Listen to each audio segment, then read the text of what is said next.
Hello, hello, hello, everyone. Welcome to the Nocturnal Nerdcast, Pop Culture in the Dark. It is April 28th. We are almost into the warm time of year.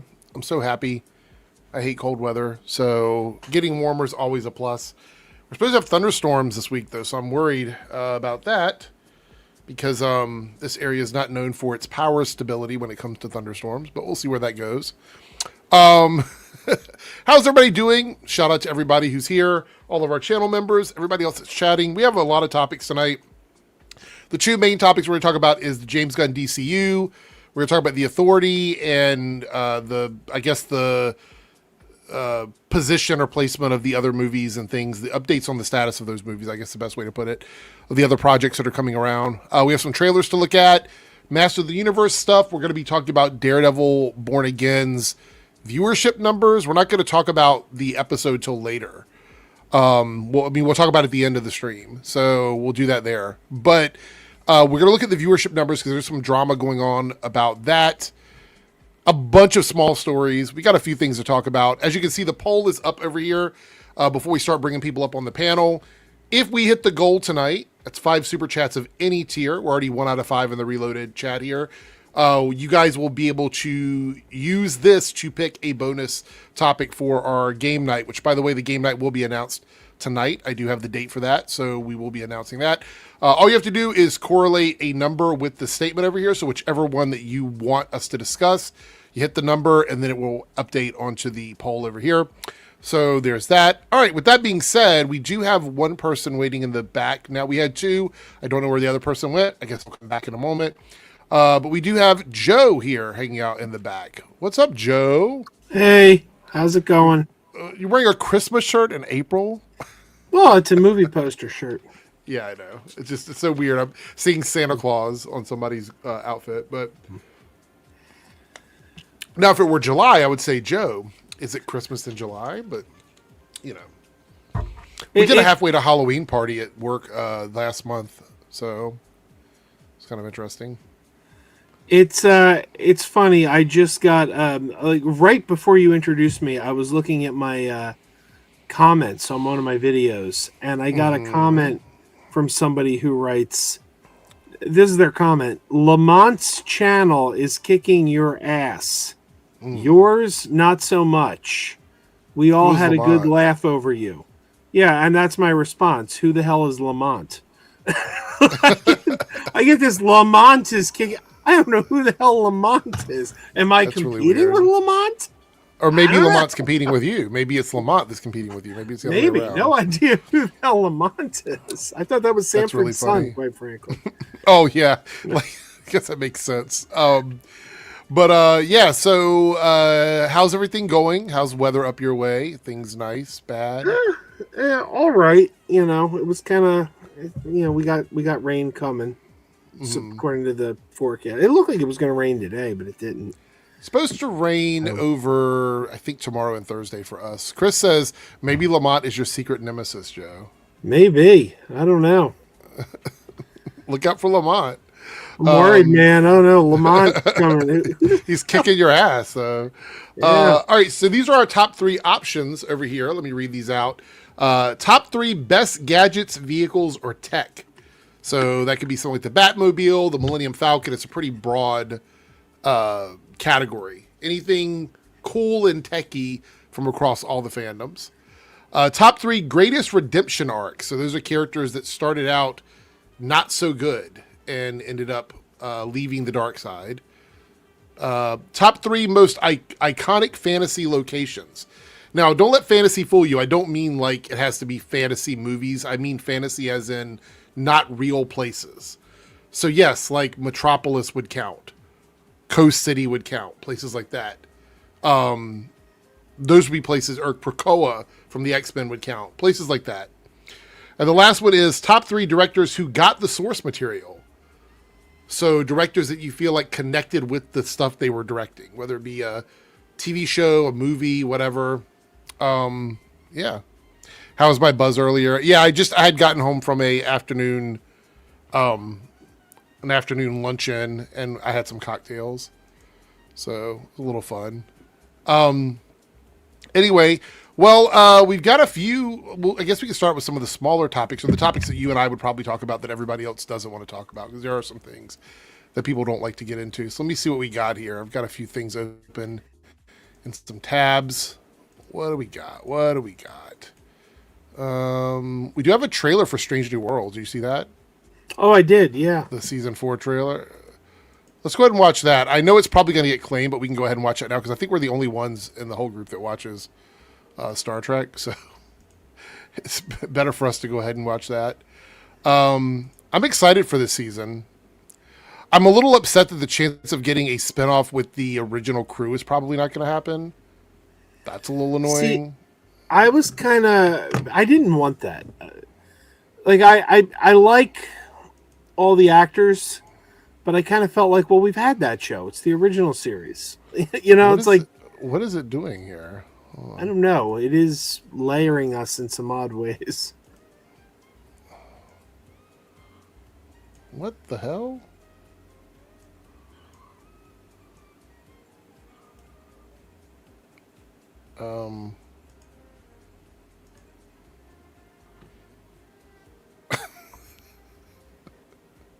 What is going on with StreamYard? What is happening? Do you see the screen? Yeah, I don't know what. It's a weird layout. Whoa! Hold on. Okay, let's do this. We're gonna move the widget up in the corner here, and we're going to take this one off. I don't know what's going on. It's gonna work now. There we go. Maybe the widget was messing up the layout. That's always a possibility. All right, we're gonna do this, and then we're gonna answer. I've got a super chat over here. Well, actually, we'll save the super chat because I'm gonna talk about that tonight. All right, so this is the trailer for Strange New Worlds season 4. In the if you, I don't want to put you on the spot here, but is Strange New Worlds in your top for like the new era, like 27 and 17 and beyond Star Trek, or is it at the bottom of your list? It's towards the top. I think Starfleet Academy probably is my top. And I'm on the fence. Discovery, I thought Discovery was one of the best, but then season 3 kind of like the reveal of what the burn was really hurt Discovery in my mind. You know what I mean? Like, I thought season 1 was so good and season 2 was so good, and then we got the burn storyline, and I'm like, ooh, you dropped the ball so hard there. So I don't know. Like, I teeter between Discovery and Strange New Worlds. Strange New Worlds has definitely been more consistent. I'll give them that. All right. We have Omega just joined. Hey, so actually, I just got finished with my D&D game, so I was like, no, let me use the bathroom right quick. Just since I realized we're on Star Trek talk, I was like, no way, I gotta chime in. Okay, well, we're gonna watch this, and then you can do your bathroom break. We also have Darren has joined. All right, I'm leaving. So Darren is the one of the 4 of us that doesn't watch Star Trek, so he gets to watch the trailer with us for a second, and then tell us how he has no idea what he's watching, because that's what it's going to be. It is season 4, so what I want to know is, how are Omega and Darren stacking up against Lamont? Oh, they didn't hear that part. Yeah, someone came into Joe's comment section and said Lamont was kicking his ass in views, and he has no idea who Lamont is. So. Ooh. Yeah. Who is Lamont? Who is Lamont? All right. I don't know. Let's watch the trailer. This is probably going to get claimed because it's Paramount and they need money. So they're going to claim it. I have ever been prone to seek adventure and to investigate where wiser men would have left well enough alone.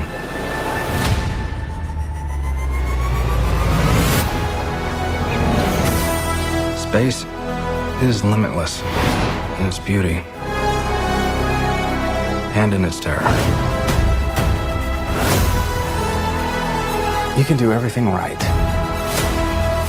and sometimes things still don't work out the way we'd hoped.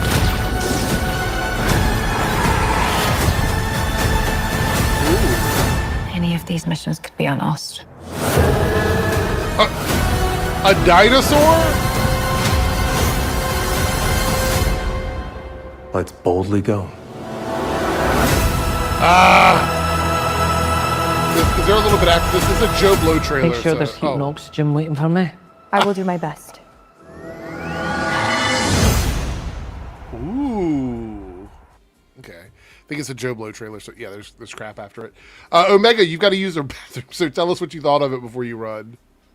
It seems interesting. Hopefully they go with the whole, because I don't want to be one of those chuds, but I do have a big problem with New Trek. I don't like 80% of it. There's some I think is pretty good, but I just hope that it doesn't. I don't know. It's hard to describe. I hope it go with the the whole like explore, like kind of like how the older Star Trek was. It was more dialogue. It wasn't like action the whole time. It was. It was more heady than a lot of the newer stuff. I think Strange New Worlds for me is probably the closest to old Trek. Step, yeah, it's close. Yes, in my opinion, we have, yeah. Because I'm gonna be honest, I hate Discovery. I thought Starfleet Academy was on the right track, but that got cut off before it could get before we got any further with there. Yeah. With us, I have to say this because with Strange New World Academy. It could have really gone in that whole way, that bit of old Trek, but with the newer cast, but the younger cast and all that, it really could have went there. But we're gonna get 2 seasons, so it's like I don't even think I want to watch the second season because I just don't care anymore.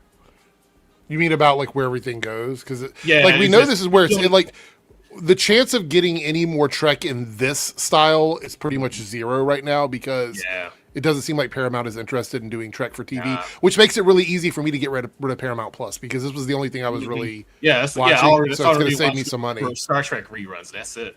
Yeah, as soon as we're done with season 2 of Starfleet Academy and the end of Strange New Worlds, that's it for me for Paramount. Unless they come up with something that I like, but right now these are really the only shows that I feel. Yeah, Lower Decks was great. I didn't watch Lower Decks until after it was already announced that it was canceled. I was like, well. If I'm going to hate this show, I'm going to hate it properly. And I turned the second season on. It was absolutely great. Did not like the first season, got to be honest. But it's like, especially first season, Trek is notoriously rough. It's always bad. DS9 is my favorite one. First 3 seasons, ass. I grew up with Next Generation. First 3 seasons, ass. But still, it's like the greatest. Well, Next Generation did have rough beginning. Yeah, for sure. It's like they don't give them a chance. Even with Enterprise. The first, it didn't get really good until Enterprise for me. The 3 and 4 were the best 2 seasons of Enterprise, in my opinion. And they were supposed to get a 5th, but it got canceled. I would disagree on DS9. I thought DS9 had it right out of the gate. In fact, I remember watching a season 2 episode of DS9, and I said, "This is going to be the best Star Trek series because if these characters are gelling this well this early on, when they find their footing in a couple of years." We're really going to be off. Most people forget DS9 prior to a certain character arriving. I mean, should we spoil it anyway? Well, when Worf arrives. Here's the thing: in season 3, so Worf arrives in season 4, but in season 3 they introduced the Defiant. Yeah, and they said, well, it's because people kept saying they don't go anywhere, and the Defiant was a good addition.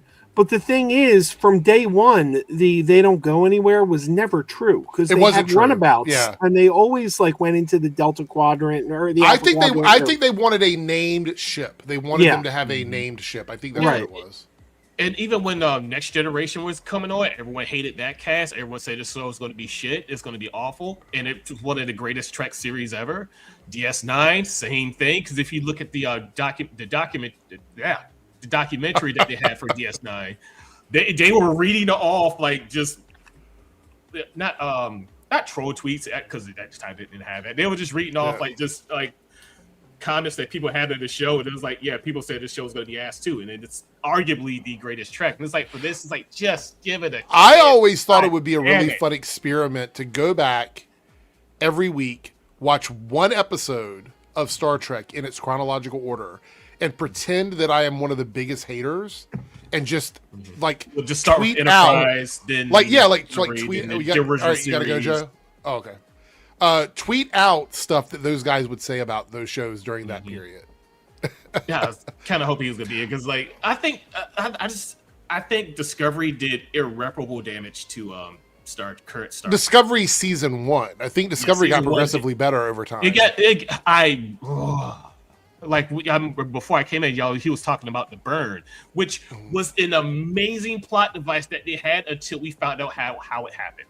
Right. That was so freaking stupid. How it's like, okay, some stupid. I actually think Discovery got 10 times better when it went to the future. I think it got better when they left from the past and went to the future. The type of storyline that Discovery was trying to tell, they should have stayed in the mirror universe.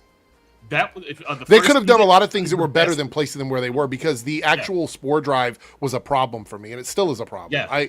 I like the technology, but that that should be something they made in the future. Like, why was that something they did back before Kirk? That could have been something they found out in the future. There's where warp travel is not existent because dilithium engines all blew out and they don't know when. And then you have the spore drive. That makes sense for them to explore that kind of technology.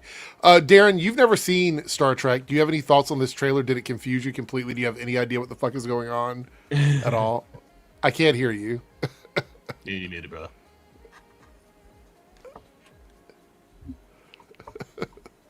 Better? Yes, there we go. There we go. StreamYard needs to get their shit together. It's been like this all day.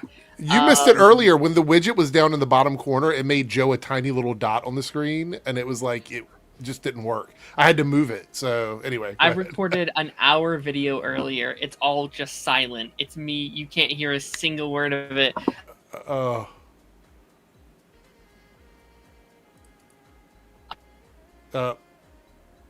What happened? Omega, can you hear him? No, he's kind of going in. Oh my god, it's just looping. Yep. Oh boy. But no, the last like. Oh boy. Has been like.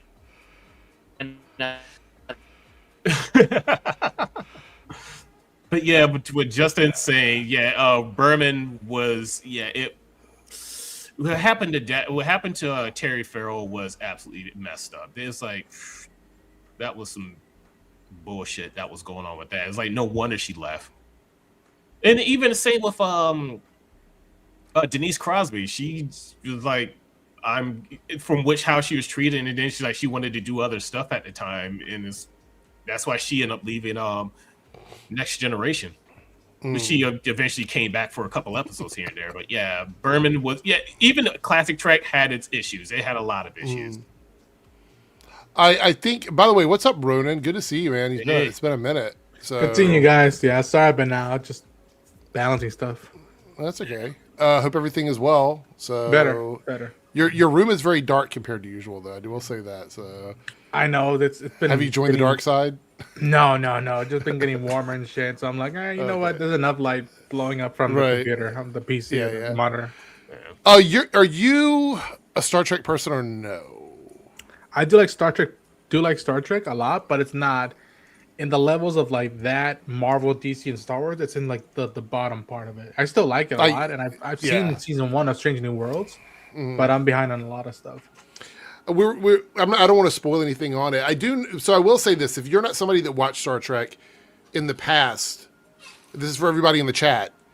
There is a thing that happens to this captain in the past that will fuck you over if it actually happens, and it kind of has to, because this is supposed to be the main timeline. So continuity. Yeah. I know about that. Yeah. So we'll see if they do that. Look, if they decide not to do it, then that would make a lot of people happy, because then they would go, "Oh, this isn't the main timeline. It's a different timeline." And then all of a sudden, all the complaints would go away, because then they wouldn't matter anymore. I kind of hope they don't go that route, because that whole what happens, putting them in that weird contraption, I just thought it was stupid. But then again, that's just the relic of the 60s, and there's it is weird. The whole thing is weird, but you can't like weird. The thing is that at the end of this trailer, we got Kirk for a second. Where, let me show it right here. Where's it at? Right. Well, we've had him throughout the show, right?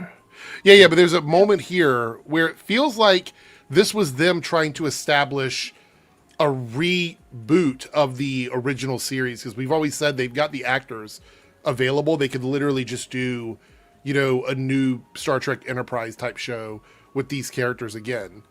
And now that's not going to happen because Kurtzman is no longer going to be doing it. So the idea of that show not happening or getting that show is kind of gone now. Darren has returned. You turned into a robot and then I couldn't do anything. Your screen froze, and so I don't know what happened. My whole computer glitched out or whatever. Oh, okay. And then you blooped away. Ronan has arrived. I don't know if you saw that before you left or not. I've heard of this guy. I've heard him before. I've never seen him in my life.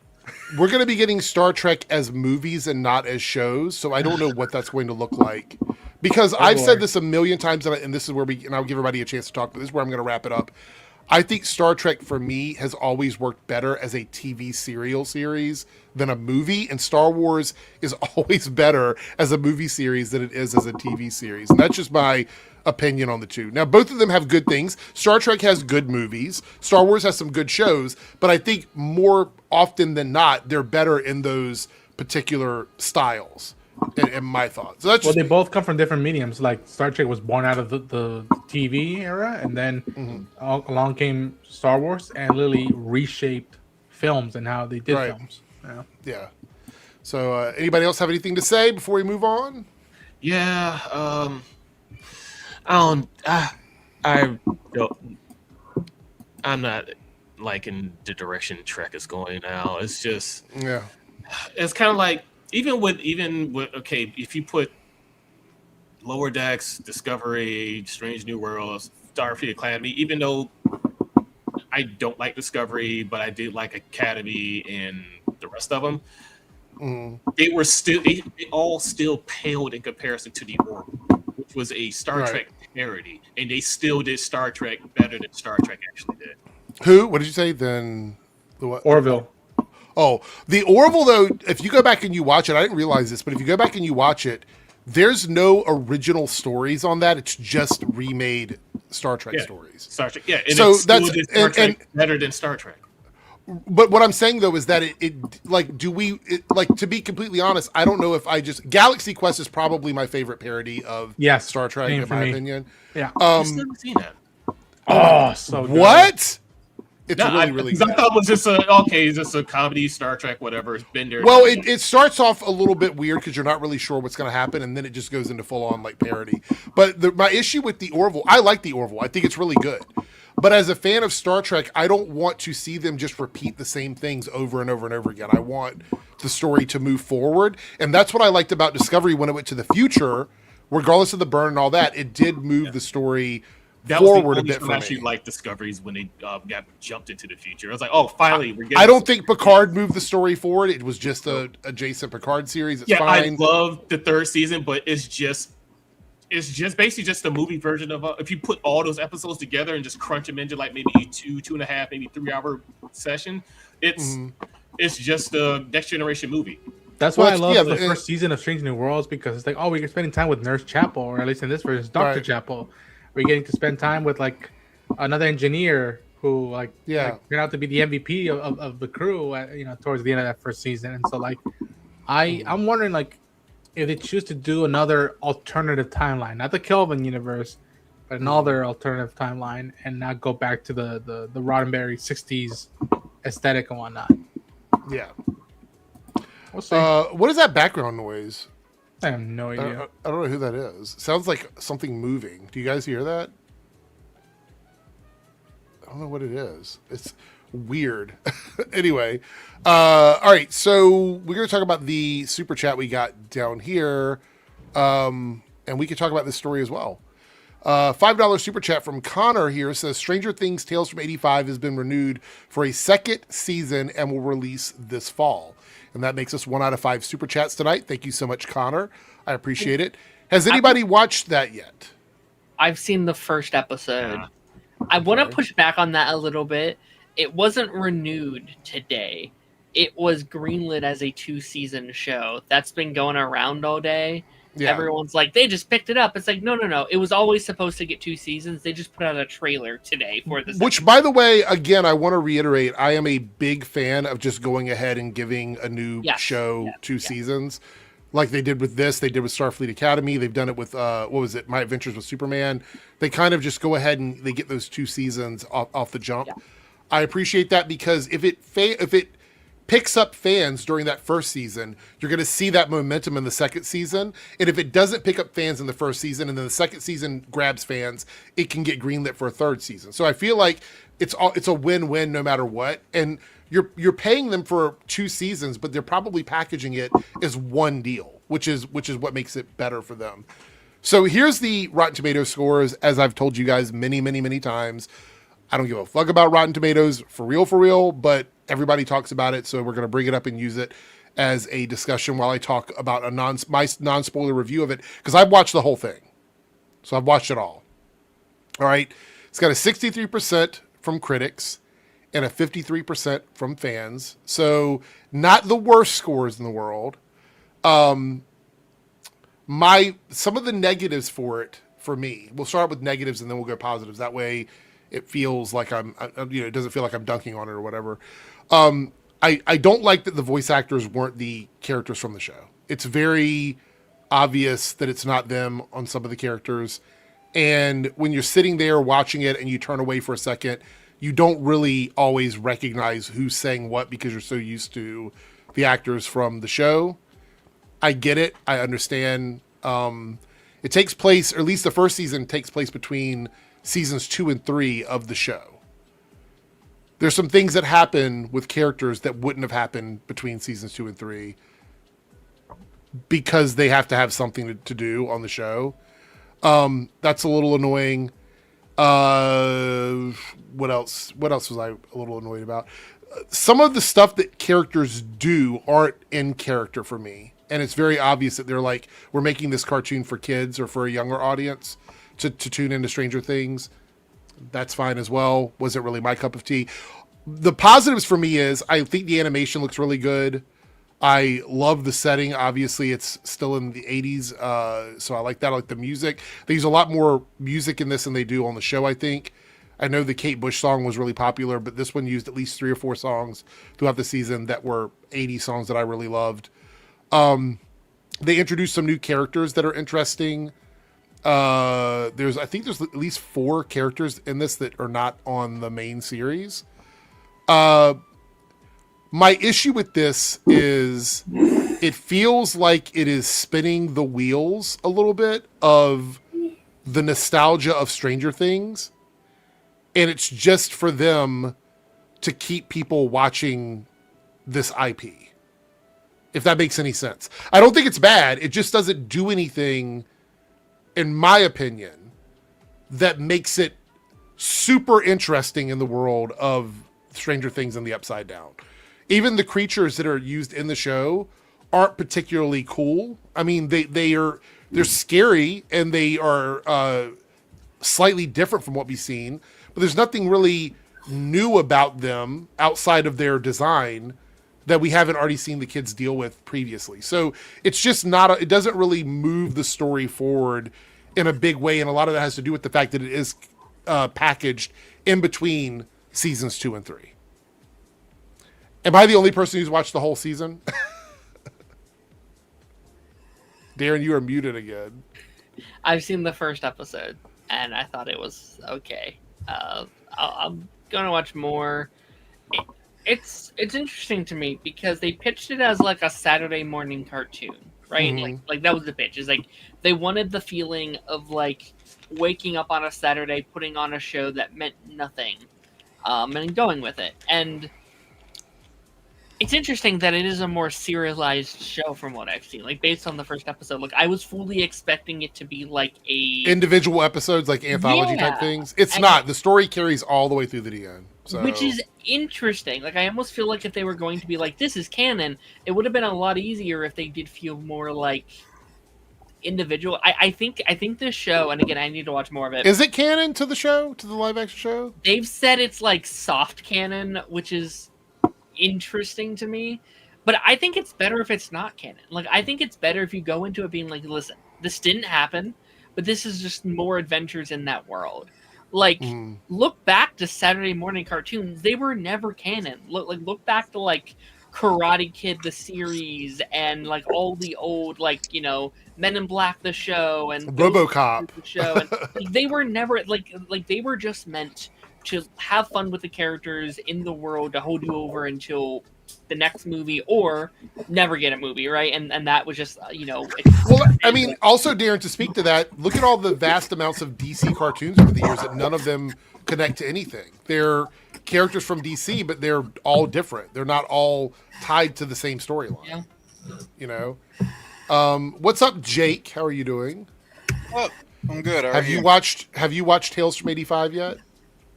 Not yet, but if you want to spoil into stuff, you can. No. Like, literally, I'm the only person that's watched it, so I'm not going to spoil anything. We're talking about the fact that there's the season 2. People say it's being greenlit, but I'm mentioning that because it was part of the news cycle today. Man,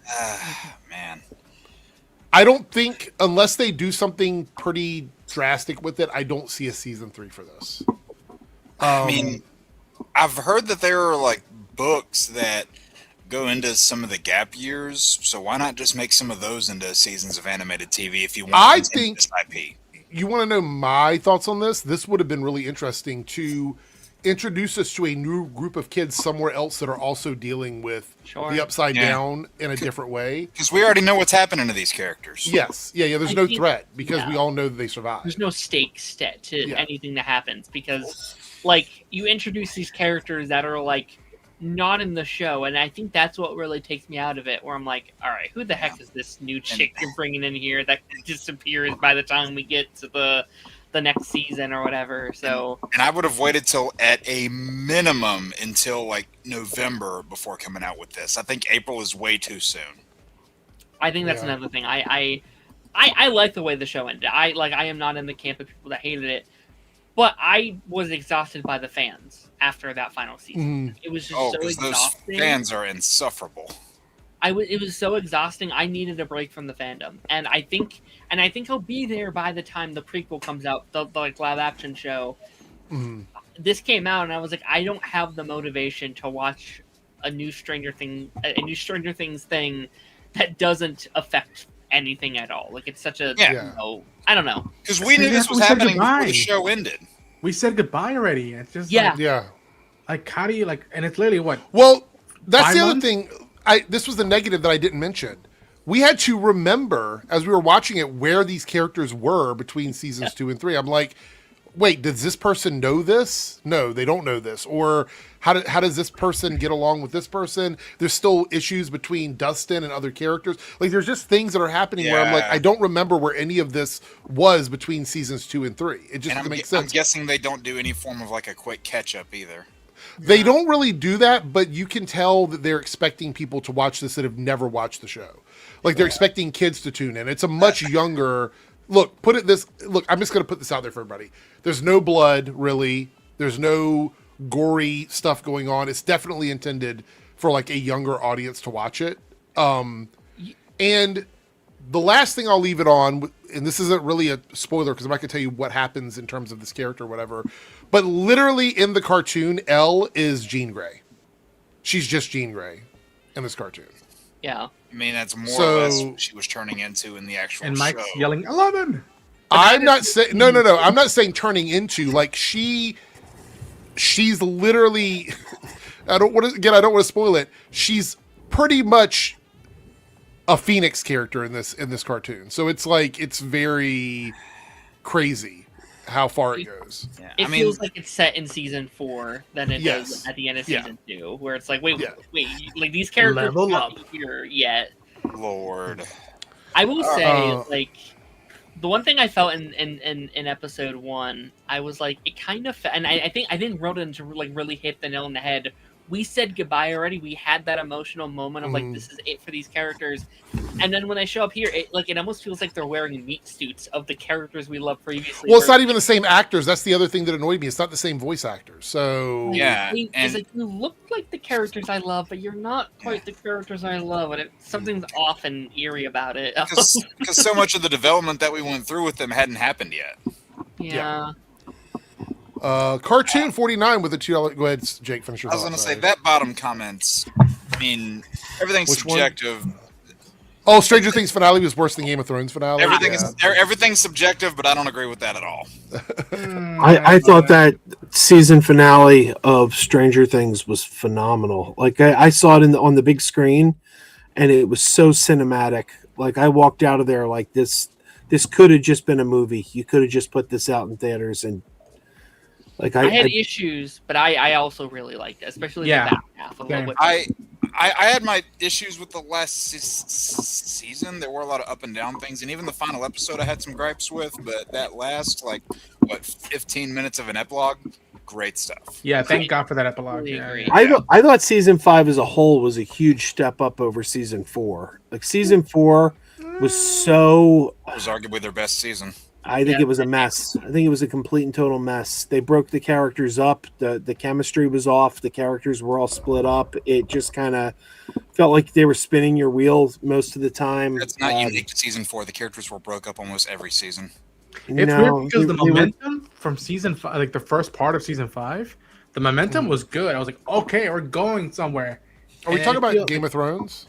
No. Stranger Things. When gotcha. Came up, it was like the momentum going, and it ended with that last part of that first part of like Will wiping his nose. He's like, okay, he's leveled up. And as much as I can remember the final season, that momentum it never went back that way again. No.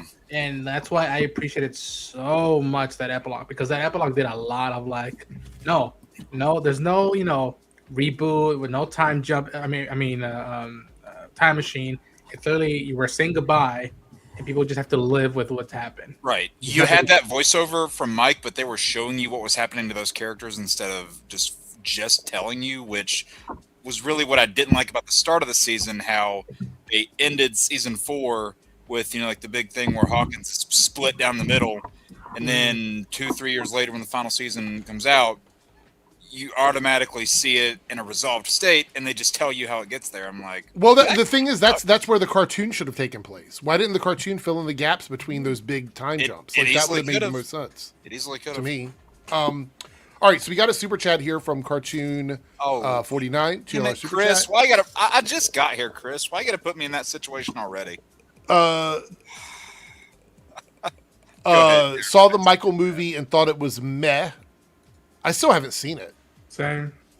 I'm going Thursday. I'm not one of those people. It's like I hate Michael Jackson. Like I know a lot of people feel that way. I'm indifferent because he's no longer with us, so I don't even really think about it. His music is still very popular. I get requests for it all the time, so he's still relevant in that way. But I just don't care about this movie. Like I know Lance was all about it. I don't care about it. I know that people are going to it and say they love it, whatever. That's fine. I probably, if it comes out on streaming, I'll probably watch it at some point. I'm probably not going to see it in theaters.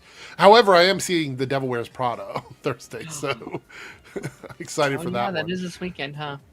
Yeah. Anybody else see Michael or not see Michael? Am I the only one that hasn't seen it? I know Ronan said he hadn't seen it, I guess.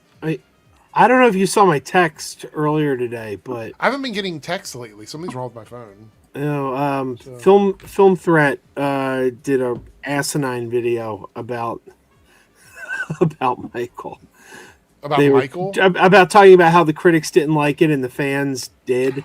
And I posted a picture of that where they're attacking critics. They are critics. Yeah, it was so dumb. It was so dumb because like the one guy on the panel's like, I'm just glad the critics had to eat shit.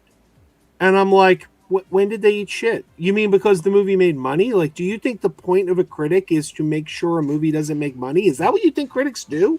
It's like, I don't think you understand what critics are. Well, not only that, but we talked about this. I don't remember which night it was. It was one of the nights last week about critics versus fans or when it comes to scores and stuff.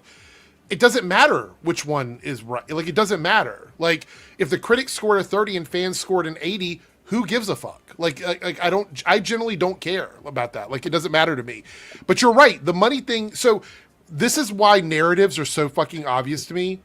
If people are trying to frame a narrative around something, they will dismiss one group and use another group's statements to justify their narrative. So if they don't like the movie and there's a disparity between fans and critics, they're going to pick the ones that have the opinion that goes along with whatever their opinion is. Yep. And that's just the way it is. Regardless if there's facts to a statement, if it's for their narrative, great. If it's against it, it's bullshit, regardless of what the facts are. Yeah. But as far as how it should be, that's just how they have it in their mind. As far as Cartoon 49, as far as you saying it's meh, that's fine with me. There's a lot of movies that I think are just meh too. I don't particularly, like me personally, I don't particularly feel the need to get people on my side if I don't like something. You know what I mean? Or if I think it's just okay. I like the Springsteen movie. I know people weren't crazy about it at all. I know I think The Ringer was not a fan of it at all. And so I was like, all right, that's fine. Again, some of my favorite movies have like 50%, 70% ratings on Rotten Tomatoes. I'm like, cool. That's for them to like sleep with that. I'm good with Tron Legacy, John Carter of Mars. I'm good. Right, like if I have an opinion on a movie, I don't need people to agree with me. I'm not losing sleep over it. Sometimes I do look at reviews and be like, okay, what are all the people that I usually watch and what are the consensus? I'm like, okay. Yeah, it's a guideline. It's a guideline. Yeah. But like Andrew in the chat here says critics don't understand what general audiences like. Well, that's not their job. Their job isn't like to lick their finger and see which way the wind's blowing and tell you what the audience is going to think. That's not. They're there to review the movie. They're there to give you their thoughts. They're there to take their idea of what makes a good movie and write their review. If you're just telling people what the audience is going to like, that's not a movie review. That's box office tracking. Well, but that goes back to the whole statement that you were saying, and I've talked about this before, that critics are not promotional tools for studios. That's not what they're supposed to do. No. So even if word is law. Right, even if a critic doesn't understand what fans want in general, they're still what the hell? Oh, okay. I guess Omega bumped out. Because the thing about it is if critics don't understand what a fan, like for example, a critic going to see a movie about a book they've never read, they're not necessarily going to know what the fans of that book want, but that doesn't mean that their review of the movie is invalid. You know what I mean? Right. Yeah. So I mean, look at Chris Jellium brought it up. I'm like, I can't imagine the reviews for a lot of these like now cult classic or masterpiece, considered films masterpiece, and how they were railed back in the day. Look at again, John Carpenter's The Thing and Blade Runner. The Shawshank Redemption is another one. That movie flopped hard back in the day, and now it's considered one of the best films of all time. The Iron Giant flopped, and I would argue it's probably the best Superman movie, but that's just my opinion, and it's one of the best animated movies of all time. Like it's my favorite. But that was a critical darling. The critics were championing the Iron Giant, and the audience didn't go see it. Yeah, and again, it varies on.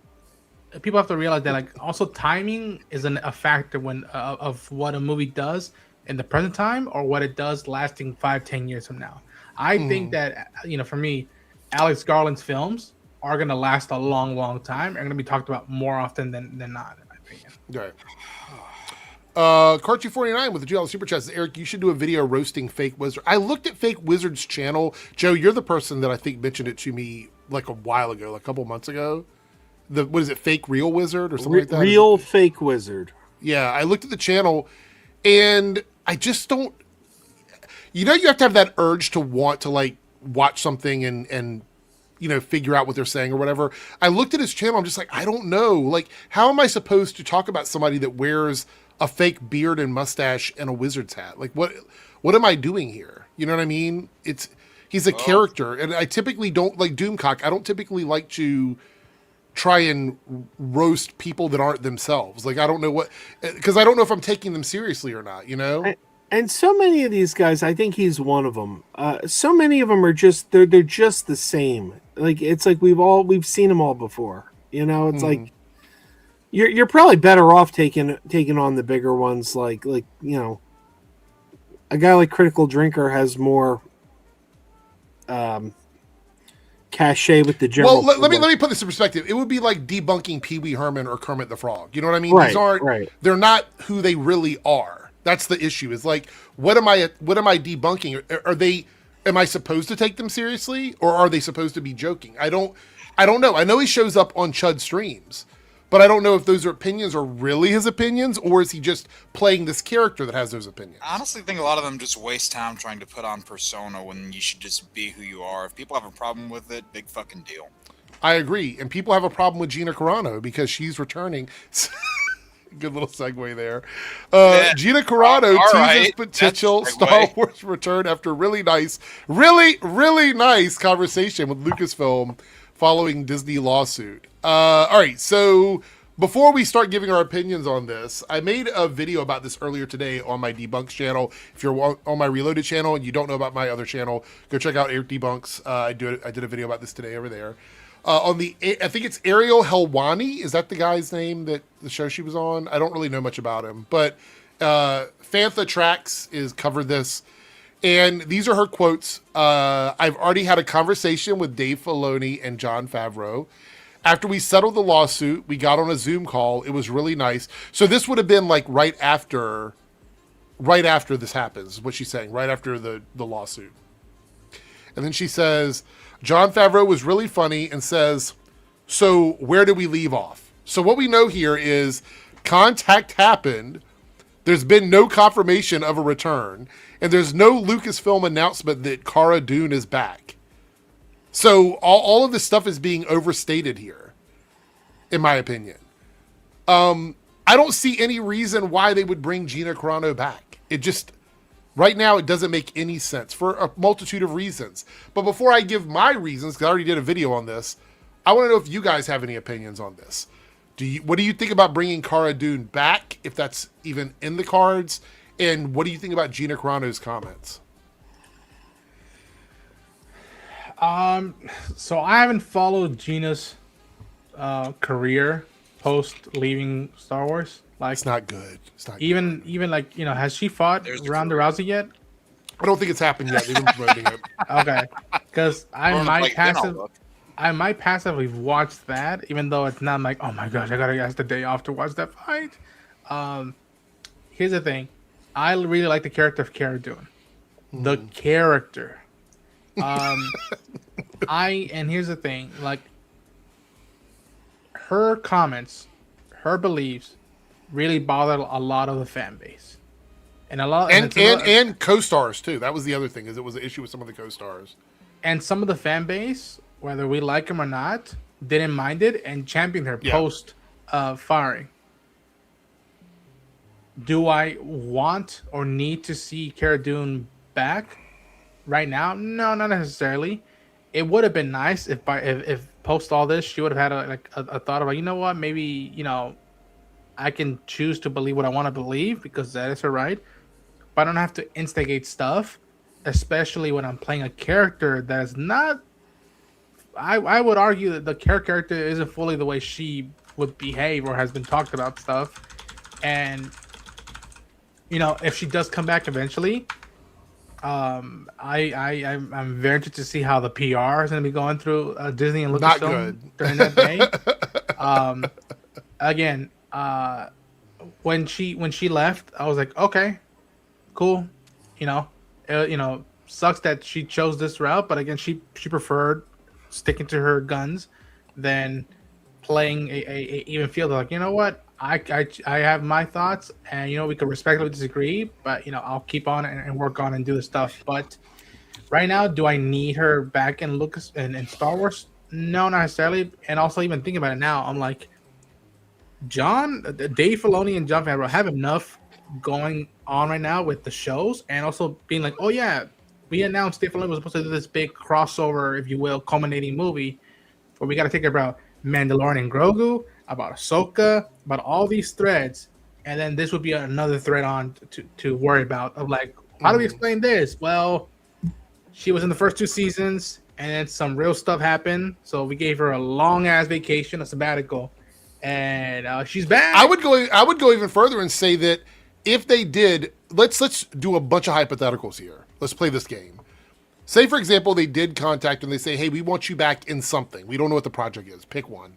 Bring her back in something, right? The minute she goes to do interviews, what are they going to be talking about? It's going to be about all of the drama. How did you come back? What was that process like? Because honestly, that's the only interesting thing to ask her about. There's nothing else really interesting because she's playing a supporting character. They're not going to give her a lead role on her own show anymore. Even if she comes back, she's not going to be the star of a show. That's not going to happen. The first question would be like, how do you feel about Israel? What do you think about what's going on right now? Yeah, no, they absolutely would. Yep. They would want to get a soundbite from her because could you imagine she goes on an interview and they ask her about something related to trans people immediately and she says something controversial. That's not something that Disney wants to get involved in. Whether you agree with her or don't disagree with her, that is a PR nightmare for Disney. Yeah, and again, like, to be quite frank, since she's left, we've gotten other supporting characters who have been built up, like for generalities, like Bo-Katan, and hell, a non-female guest, co-star, but someone who's been becoming a fan favorite is Carson Teva, Paul Seung-Lee's character. And it's like, right? You know what? Why don't we give him something to do and give him a project? Why not? Like that Rangers of the New Republic, I could happily see him leading that show and taking off some weight of what they're planning to do for that. And again, I think for Gina, I'm kind of indifferent to it. I just know that if she does come back, it's going to be another PR hurdle, another hurricane that they're going to have to navigate. In every way imaginable.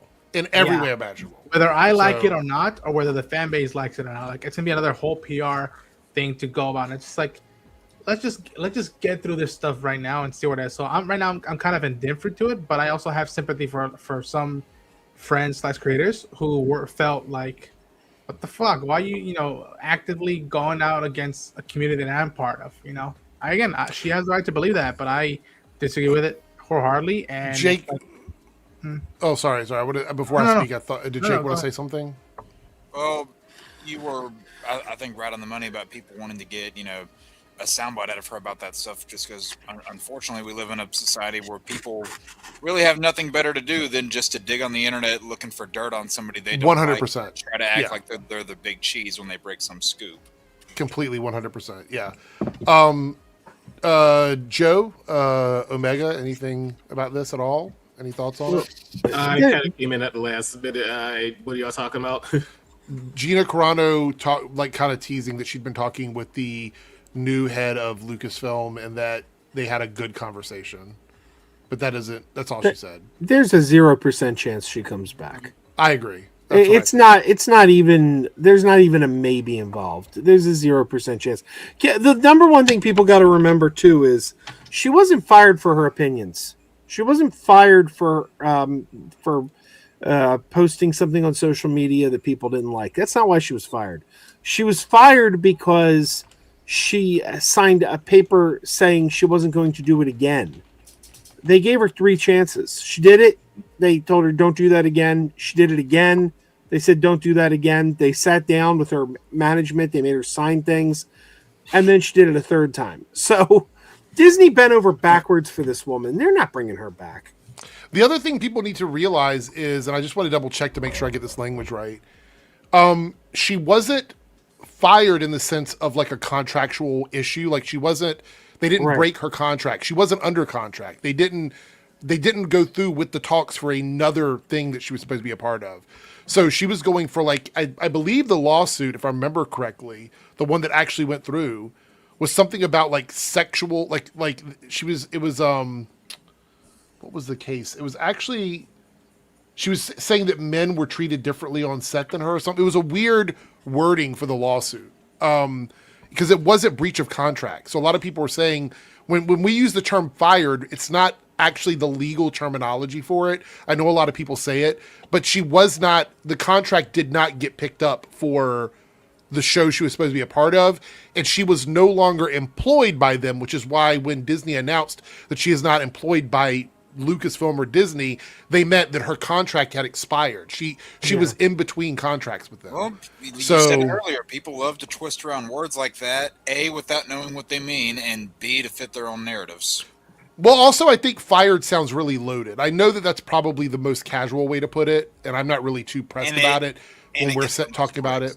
Like, yeah. So you like see when FIRED in giant capital letters, that gets attention. Yeah, because the actual lawsuit, I think they use the terminology wrongful termination, which is different from fired, even though it sounds the same legally. It's two different things. Yep. But yeah, so she basically the issue is that this would be a PR disaster for Disney and Lucasfilm, no matter which way you do this. And Ronan, you said you hadn't been following her career like post. What is people are just bouncing? What is going on?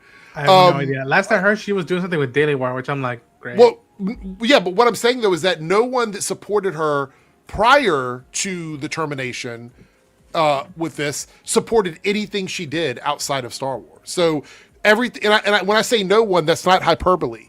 Everything she did was complete and utter forgettable flops. It wasn't. Nothing was good. The only consistent thing I remember hearing throughout all these past few years, since she wasn't in the show, is that she would appear here and there at some cons, mainly in, from what I gather, I think in Florida or like down, south cons, if you will, that didn't care about what she thought about. We're like, all right, whatever, we'll have her on. It's like, I was like, okay, that's the only consistent thing. I thought, like, all right, she's just being at some con, not near me. But yeah, dude, it's weird thinking about it again. Like, I remember as soon as season 2 ended, they announced Bring to the New Republic, and it's like it was the team up for her own show, and then boop. I did think they should have brought her character back and just recast, because they had plans. And I always say, people complained about season 3. They're like, oh, we didn't like Mandalorian season 3. I always say it's never a good thing when you have a plan and deviate from it, because history has shown us it doesn't usually work out too well. So I don't have all of this in front of me. However, I do. What the hell? I do remember this is similar to the Jonathan Majors thing with Kang. They had signed her on in a locked contract specifically for that character, which means that when they let go of her, legally they could not use that character anymore. Well, then just say Cara Dune died. I'm her sister, Lara Dune. Well, that's the thing, because they did mention her in season 3. We're like, oh yeah, she got picked up doing special forces stuff. I was like, okay, cool. They didn't kill off the character, but yeah, apparently there's this new thing with Disney contracts now where, in order to, because if they ever want to use you as an alternate version, the agent wants you to be that alternate version, so it gets locked into the contract. That's why when the variants of Kang couldn't be someone other than Jonathan Majors. Yeah. Because he signed on as every iteration of Kang, which means she signed on for every iteration of Cara Dune. If they decided to do some weird, luckily with the whole Kang situation, they did it. They were able to do it in a way in the second Loki season to where they don't really need to revisit that again. They did kind of round that off, so that's you can buy it, but it didn't help that they announced the Kang Dynasty. Granted, like the whole Jonathan Majors thing, that was just the longest, shitstorm basically in a long line of shitstorms that they had over the last couple of years. So even though I was intrigued by Kang, I always thought, even in that angle of Marvel, I'm like, don't just set up another sole bad guy. Do something like what Eternal was doing, like go face the space gods, go face the Celestial. That's different than just one bad guy being like, you gotta do it, I gotta do it, nobody else can do it, I gotta do it. And so again, and it's weird because when she went away, I was like, wow, what a drop of the ball in her hand. But she has, and again, I remember wrestling a little bit because I'm like, I would want her to not think that way, but then she would just be BSing me. If she said, "Oh no, I love trans, I love the LGBT, rainbow forever," like if she would have started faking that, then that would be more of an insult to the community itself. Well, let me tell you the other thing, and we can, because I want to talk about the next topic before we get too far. But the other issue is when she was treated badly by Disney, she gained a bunch of fans that wanted to see her go all the way to the courthouse with this and get Discovery, because then we could have found out if Disney actually was doing all of these awful things behind the scenes that she accused them of doing, because they would have had to pull up emails, they would have had to pull up phone calls, they would have had to call witnesses. And most companies, and guys, I want you to understand this, when I'm saying not guys, not panel, but like people in the chat, You have to understand, they don't want to send people out to be on trial under oath. They do not want people that work for the company doing that. They will do everything they can to prevent that from happening. And so that's what a lot of these guys wanted. These nerdrotics, these critical drinkers, these geeks and gamers, all these channels that were hyping her up wanted her to go to trial so we would get all the dirt and all the skeletons in the closet that Disney has, because they would be under oath for all this stuff. I'll be honest, I was kind of curious to know if any of it was true or not. I wanted to see if she had any receipts to back up any of the stuff that she said had gone on. But she settled outside of court. She got a NDA, basically a restraining order on being able to talk about anything. And all of the support she got from those guys went out the window. Those are also the channels that have been yelling that Star Wars is dead for a decade. So they also don't care if she goes back because they haven't liked Star Wars forever. So they don't give a fuck if she's back or not. She's not going to magically make a show good enough for them to talk good about it. Nope. So she's in a bad position. She lost support from a bunch of people who were hurt by the things that she did.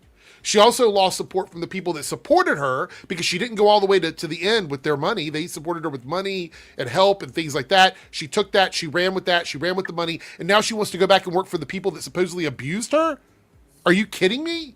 Why would you go back to a job full of people that treated you like shit? That doesn't make any sense. That doesn't feel logical, or like, like, why would you backtrack? That's almost like backtracking. And again, for so people now it makes me think she lied about it. Like, was she lying about the bad treatment just to get sympathy? Oh. And again, I people watch this, like, I don't think season 3 of Mandalorian is bad because Cara Dune is not in it. It's not what I think, because Bo-Katan filled that spot, and from what I saw of her and that character, I really dug it. I had issues with that season because of what they chose to do with in terms of reuniting Grogu and Mando and what that did to the bookend of season 2, and so that's where that goes. And again, and we're under a year away from Celebration, and it's barely year 1 of Dave Filoni and the other co-president. I gotta learn her damn name. I apologize, Miss, but like, I don't think you really want to start playing with matches your first year under now leading Lucasfilm. It's like, oh, you know what? Let's just let the tracks settle. Yeah. Stuff gets better, and then if there's a piece made here and there, I don't know. But right now I'm intrigued. Again, here's the thing, because JR respect your opinion. Like, there's zero chance they could happen.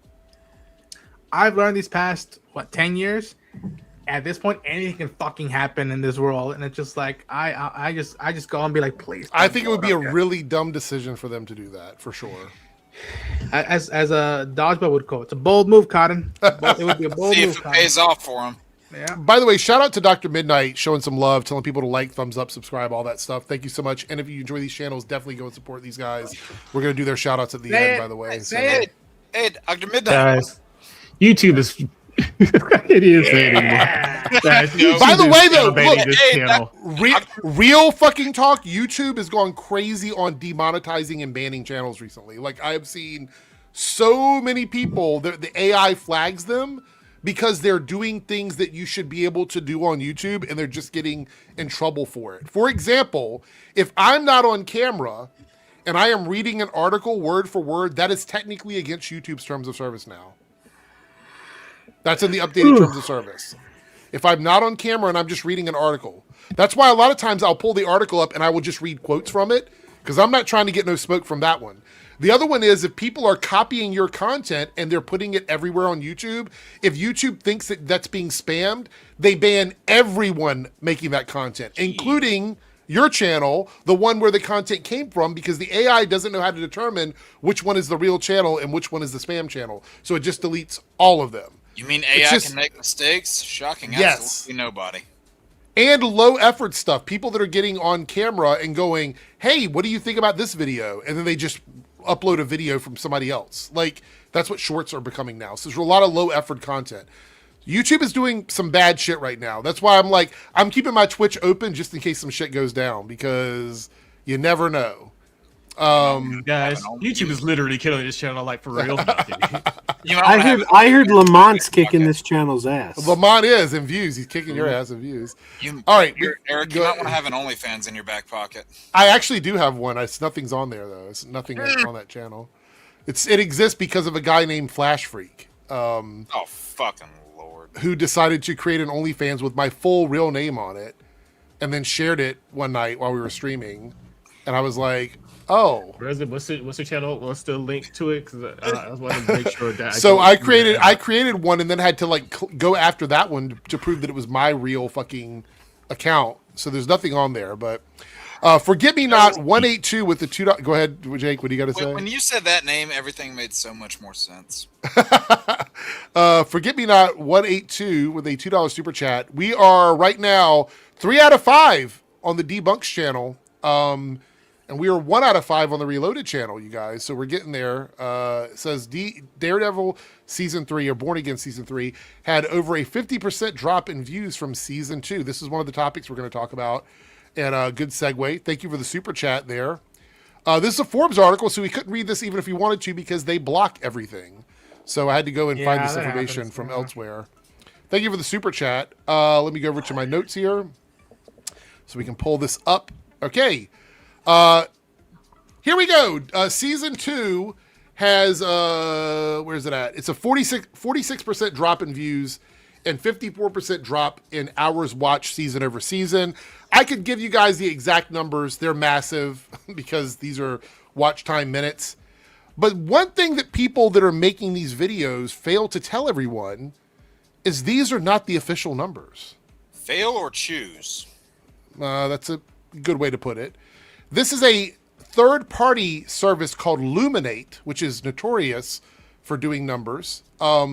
It's a lot of trades use it. A lot of places talk about it. It's the other one other than Nielsen, which, by the way, Nielsen and Luminate sometimes have different numbers because they don't actually get them from the services. They essentially, Luminate essentially sits in the parking lot of a grocery store and counts how many people walk in and estimates how many groceries they spent money on, and that's how they get their views. They're also like Nielsen, where they only count views in the US, nowhere else in the world. So these are very narrow, limited numbers that they're using. That logic doesn't have holes in it at all. Well, yeah, I mean, they could say, well, in the USA, this is what it looks like, but that's not counting the big picture of everywhere. Now, the other thing is places like Netflix, Disney Plus, Paramount Plus, they don't want to give y'all streaming numbers because they just have an issue with that. Like, rarely do they give out full seasons streaming numbers. So it's either going to be, when you hear people talk about this, it's either going to be Luminate or it's going to be Nielsen. Those are the two outlets they use because it's the only ones that they have access to. Now, Luminate itself notes that season over season declines are common for all streaming franchises. So a drop alone does not automatically prove audience rejection. Now, the reason why they do this is because they don't want to get in trouble with these studios for counting their pockets, watching their pocketbooks. It's Andrew, but it's still not the actual numbers. That's the point. These are not the numbers from Disney. It's a third-party pocket watching Disney's numbers, and they're not always accurate either. So I want to put out there, let's take their numbers at face value and go, okay, the numbers are accurate. I sat down and I thought about why. Oh, Joe, you got to head out? Yeah, I'm starting to lose it over here. All right, well, go check out Crazy Joe Adventures and Crazy Joe's Concession Stand. Go give him a check out on his channel. Anything you want to shout out before you go? Yeah, not much. New video tomorrow, and on the Adventure Channel, and yeah, that's about it. That's about all I got right now. So, all right. Well, take care, Joe. Get a good night's sleep. See you, Joe. Later, mate. Good night. So Fetman says here, what's crazy is Daredevil hasn't been in Disney's top 10 in a while. I want to point out, let's do some anecdotal stuff because I think it's important. I'm going to do my anecdotal stuff and then we'll look at the bigger picture. Anecdotally, for me, whenever I turn on Disney Plus, Daredevil's never in the top banner for me. When I scroll through it, it's never there. Now, I know that's not going to be the same for everybody, but I watch Daredevil every week. So it should be the first thing on my banner as soon as I turn on Disney Plus, but it never is. So that makes me wonder, is it like that for everybody? Is it not the first thing on there, or is it down the click somewhere? Do you have to dig for it? I don't feel like Disney Plus does a lot to promote Daredevil. Matter of fact, their top banner for me is usually a lot of live things, like live events, sporting things, stuff like that. That's usually what's there, not usually the TV shows. Also, I would argue, and this is another subjective personal opinion, that season 2 is better than season 1, in my opinion. I think it's a better season in structure, in pacing, in acting, and storyline, and cinematography. I think everything about it is better for me. I'll say this. I mean, I know I haven't seen all of the season yet, but I'd say this season so far is better than season 2 of the original show. Okay, that's a fair take. And I like that season a lot. That's a fair take. Like and maybe I can't confidently say better just because we haven't seen the payoff yet, but like season 2 of Born Again and season 2 of the original are like right there for me. Yeah. All right, so let's step back from subjective stuff. I want to start talking about some things that we know for a fact that can affect these shows on Disney Plus. I wanted to go through and try and get numbers for some of the other shows, but I just didn't have time to do it before we started. I might look at it later on. But let's think about what's been happening over the last year or so outside of just Daredevil Born Again. Because I think if you reduce it down to just this show and you don't zoom out a little bit, you kind of lose what's actually going on. First and foremost, a bunch of people boycotted Disney over the Kimmel situation and never came back again. So a bunch of people no longer subscribe to Disney or support Disney in the way they used to. And I've seen this reiterated on social media. I've seen people say that they are no longer subscribed to Disney Plus, and they haven't been since the whole Kimmel thing. That's one factor we have to take into account, is that people ideologically have unsubscribed from Disney Plus. And they're trying to do it again with Jimmy. Yes. Yeah. For a different reason, but so, yeah. So that's another issue that we have. But even larger than that, because again, that's still like speculation slightly. We know people unsubscribed from Disney Plus. We know that. But that doesn't necessarily mean they were people that watched Daredevil Born Again. I'm sure some of them were, but maybe not all of them. The one thing we do know is, and this is where it's going to get very, I'm going to adult up in here, guys. This is me being a dad at the moment. What? I was just going to say, I know somebody in real life that resubscribed to Disney Plus to watch Daredevil. Yes, so, I'm sure there's some people that did. Yeah, for sure. I'm going to be the dad for a second and just be really honest. Shit's fucking expensive right now. People don't have a lot of extra money, and Disney has raised their prices for everything. Their bundles, their individual service. They've gotten rid of a lot of their deals now. You used to be able to do like a deal $4.99 for 6 months or whatever. You can't really get that anymore. So they're really expensive. People are picking and choosing what streaming services they're going to look at. Inflation right now is like 3.5% in the country. Energy is up 18%. That means gas, electric, everything you use for energy is an 18% increase from where we were last year at the same time. 18%. It's crazy. And also, how high it is right now. When Disney Plus first started, you know what I did? And I think at the time it's a great decision. I did the yearly bill. I paid a big amount of money. We did the math. I was like, you know what? That way I don't have to worry about every month this thing pulling change out of my pocket. Let me just pay up front this amount, and then I'll see you in a year. And that was when stuff was just pulling up here and there. Yep. Now in days, because like you said, everything's so expensive, I don't have time to be spending all day long, all week long on Disney Plus, because most of the shows that I'm watching nowadays are either on Prime Video or on HBO or stuff like that. And like, I can't afford to just have a catalog in the background for me. Like if stuff was cheaper and I didn't have to worry about like seeking as many hours as I can, I would still have the yearly bill set up for me. But we don't live in that position right now. Like, again, even now, and I don't know if you were going to bring it up, but also Daredevil Born Again is coming out, and it's funny enough, it's ironically like wrapping things up same time as Mall Shadow Lord came out and Invincible came out. So you had three big shows coming out at the exact same time. And then halfway through, The Boys kick into gear. And now Invincible's about to conclude. And now Maul's about to conclude. And now Daredevil's about to conclude. And it's all going to be left is The Boys. So you have to take in consideration that people as like, you have to make your options of like, what are you going to watch right now? I haven't seen The Boys yet. So I knew I don't have to worry about that show. But everything else, I was like, all right, that's the schedule for the next month was these three shows. Yeah, and Monarch. Right now, we said this about a month ago that this was going to be a really like challenging time of the year because we got so many things coming out. Now, do I think there's some people? Let's jump on the other side of this.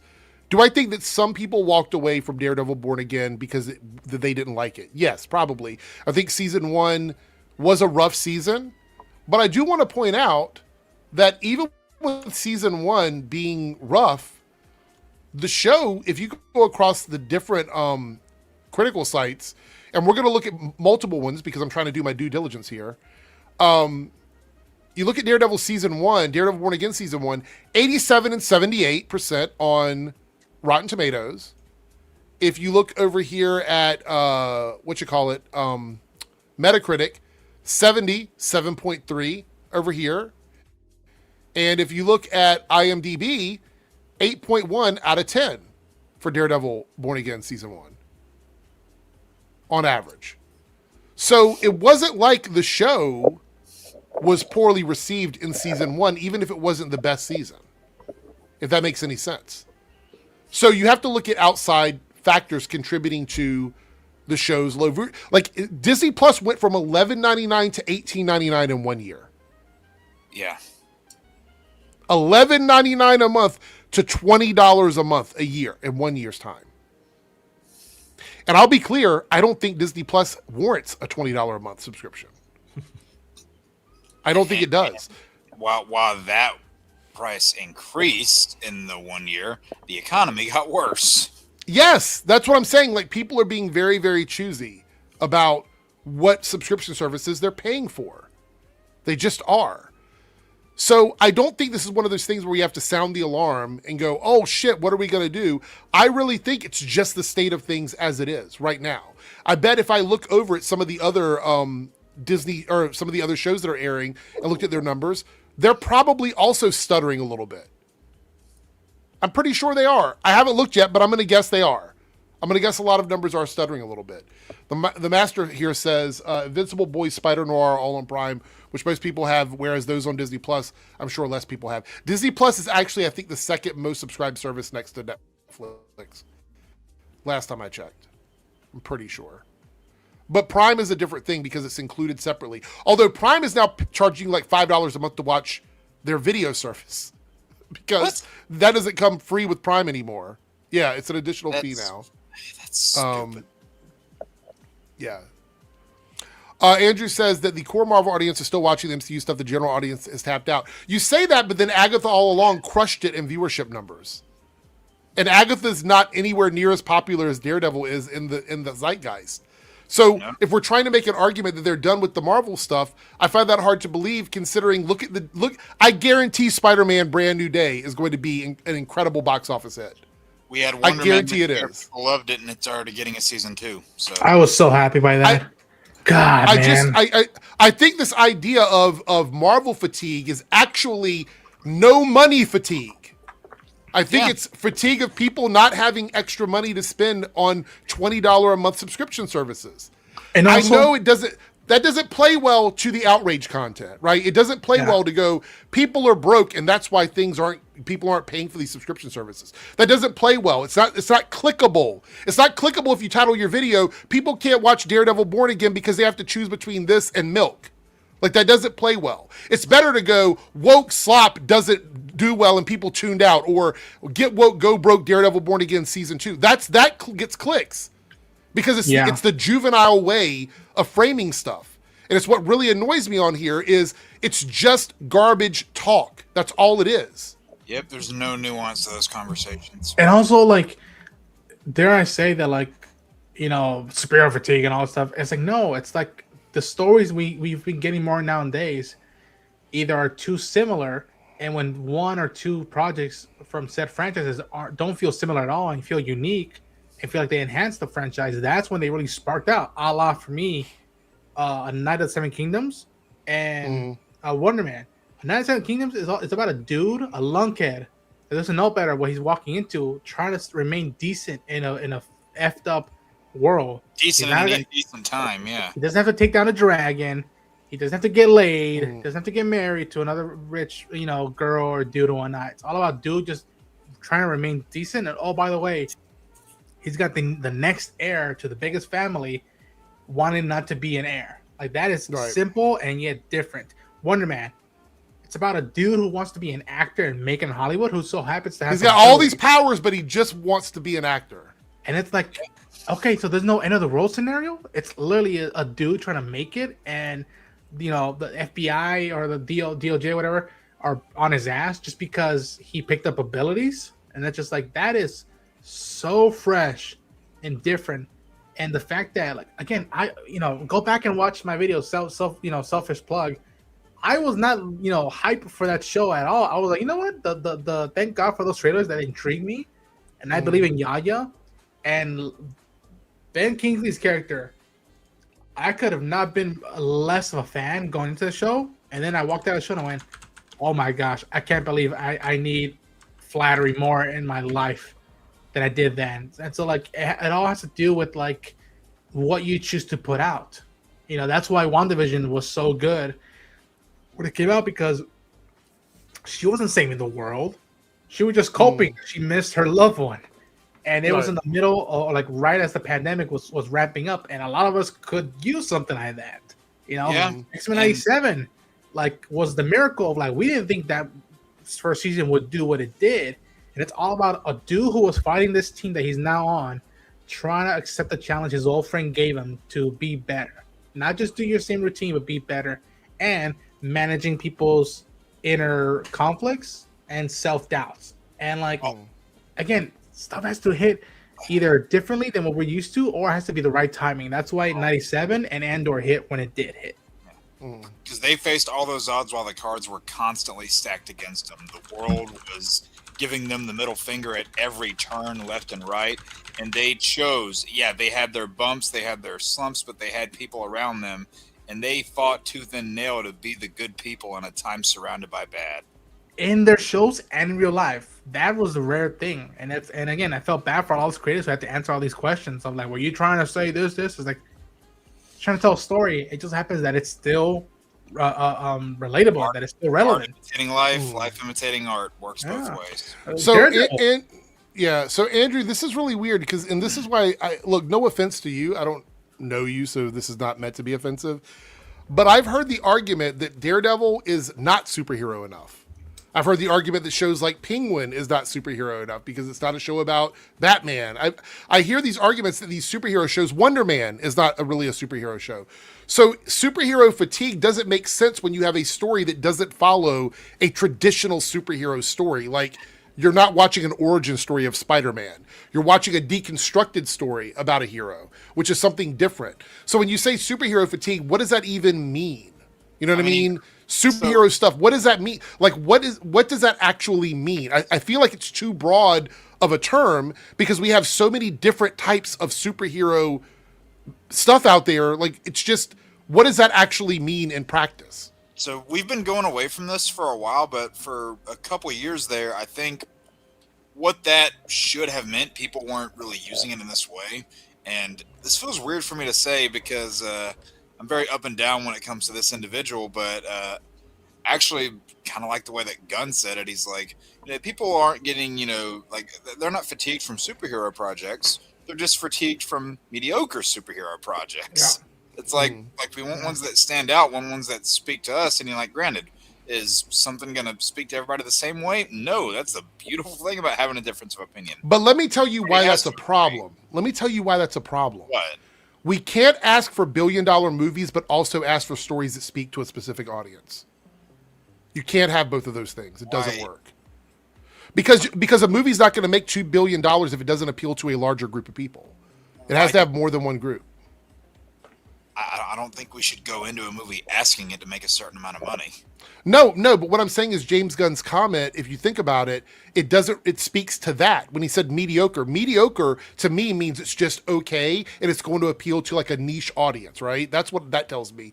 Mediocre doesn't mean like, what does that mean in the metric of like a movie itself? Like, does it mean that everybody thinks the movie is mediocre? That's an impossible standard. So that doesn't exist. What I think that more so means is that, it appealed to some people. It just, whether it comes down to the material itself or the way it's marketed, then mediocre isn't the necessary condition. Then or it's too derivative. I think people don't want too derivative stories. I mean, like when you tell me mediocre, I think that means that the movie is objectively just mid, right? And that's fine if that's what you mean. But if we know there are people that love a certain type of movie and the other audience thinks it's mediocre, then it's not actually mediocre. That's a subjective opinion about it. Well, there were a handful of projects there for a year or two, close to 3, where it didn't feel like you were getting, a story-driven film or show. There wasn't a creative voice behind it. A lot of them felt very studio-driven, very by the numbers, and at least I saw that's what people were getting kind of tired of, is that same sort of by the numbers type of product. Well, like, can you give me an example of what you're talking about? Just one thing so I can kind of understand what you're talking about. I mean, even though I like this movie, a somewhat recent example I can think of is Brave New World, where people walked away from that. They're like, okay, this was fine, but it didn't blow my socks off or anything. Granted, I like the movie more than most people, but a lot of the reception I heard coming out of that movie was, yeah, this just feels like another kind of middle of the road Marvel project that didn't have like any sort of unique thing to say, or it did, but it was buried by a bunch of other things here. You knew there was a lot of studio interference going into it, which seems to be the golden phrase these days, because every time one of those things doesn't perform well, studio interference are the first 2 words you hear. So that is sort of what I mean. Okay, so let me frame this then, because you're talking about James Gunn's comment, and that's an example. So now I understand what you're saying. So the issue with that is it's still not an absolute, in my opinion. It might be the majority, or it might be a general consensus, but there's still going to be people out there that did like that movie, which means that the movie would not be mediocre to them. That's why that statement doesn't feel like it's not a necessary condition, in the sense that a movie doesn't have to be mediocre and for people to dislike it, if that makes any sense. No, some people are just going to dislike it because they don't like it. It doesn't mean that it's mediocre. I think derivative is the better word. Yes, maybe mediocre, because you said you chose mediocre is subjective. Derivative is more objective. I think either derivative or I don't know if there's like another one word and adjective to describe it, but maybe just didn't reach enough people. I don't know. Maybe I think of Thunderbolts as an anomaly, and we're like, listen, I went to San Diego and I saw the trailer and I was like, you know what? If they play their cards right, I don't know what they're gonna do with that movie, but that might be a wild card movie. Yep. And I go into that movie, and the way the villain, even though considered a side of antagonistic, how they stop the antagonistic person from hurting people, and not even ending the world, just hurting people with a fucking hug. Yeah. With a fucking hug. And like, I had not seen that many big movies like that do that before. And that's why that movie was the best superhero, comic book related superhero movie of the year for me. I'm like, because as much as I love the Fantastic Four, and as much as I had blast with Superman, that one, Thunderbolts, was the one that like I did not see coming at all, where they were going with it. And why now going into Doomsday, me and Jake are wearing our X-Men t-shirts going into it, but like I'm like, how's Yelena? How's Bob? How's Walker? How's it like I'm going into that like that way, and I think that's why. And again, people, I can't believe I'm saying this, because we brought up Wonder Man. That show was on hold for what, a year or two? We were Yaya recently were like, we didn't know when it was going to come out, but it came out, and it hit. It hit and it's a lot of variety. I think the word for me that I've been thinking about is derivative. And what I've been telling you, Eric, what I've been telling you, Jake, what I've been telling you, Omega, I want future superhero comic related films where it's not the fucking end of the world after each one. Yeah. What I keep asking, just save a block, save a grandma, save a. I think I think that's what Spider-Man is going to be. Is going to be just a smaller story, at least from what we can tell so far. And the best thing you can get from that is, and this has been like my my jam for years now, it seems. But whenever you go smaller with the stakes, it lets you go deeper with the characters. Yes. Mm-hmm. Again, imagine. No, I agree with that. Imagine if the first X-Men the MCU does is not an end of the world story, but it's literally the X-Men helping out the neighborhood that's the closest to the X-Mansion, and like they're helping them because either they're going to lose their house, and there's some villain behind all of it, and like that. Imagine if that's the first X-Men story, and it's like how much people are going to care about these characters beyond them being big high IP franchise characters. Or what I would love to see them do for a first installment, honestly, you know, we have all these movies where like people are going, you know, like to the reaches of space, you know, places like that. Good God, Dalton. Like no, not that. You have all these stories where they're going to the reaches of space, you know, different universes. What I think would be a great first installment for the MCU X-Men, instead of going like way up here into space, you go below the streets and into the sewers where you see all those Morlocks, those mutants that can't show their faces in public because of how they look, the mutants that don't get to live in a mansion, the mutants that don't get protection, and save those mutants from persecution, because that is your first step. Talk about homelessness and use the Morlocks as a anchor. What's the word? Essentially. Yes. As a reference, as a metaphor to homelessness, like talk about that. Like imagine they can deal with homelessness. That's woke. That's woke, Ronan. That's woke. And being that or being pick up the X-Men. They're the woke men. That's what that's what they are. I mean, I see it now. Now I like where you're going, but it's like well, the fact that a lot of those Morlocks are also like, you know, they look very different than your average mutant. You could even have that be some analogy to talk about people that are like born with deformities. Thank you, Kamal, for like I appreciate this. You're really proving my point. Like everything we talk about is very subjective.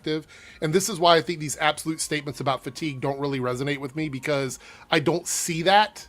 I think that those are, I'll be honest, and this is no offense to anybody, I think it's very lazy to say X fatigue about some general type of movie or whatever, because we've seen that doesn't really mean much. I think when you use a term like derivative, or like, say for example, how many versions of Superman have we seen deconstructed over the years? So many different versions. Like there's still some we're looking at right now.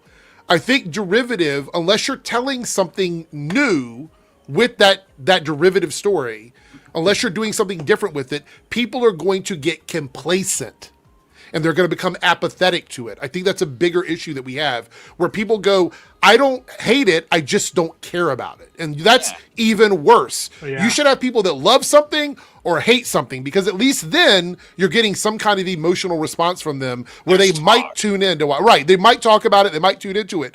When people become apathetic, that's it. It's DOA.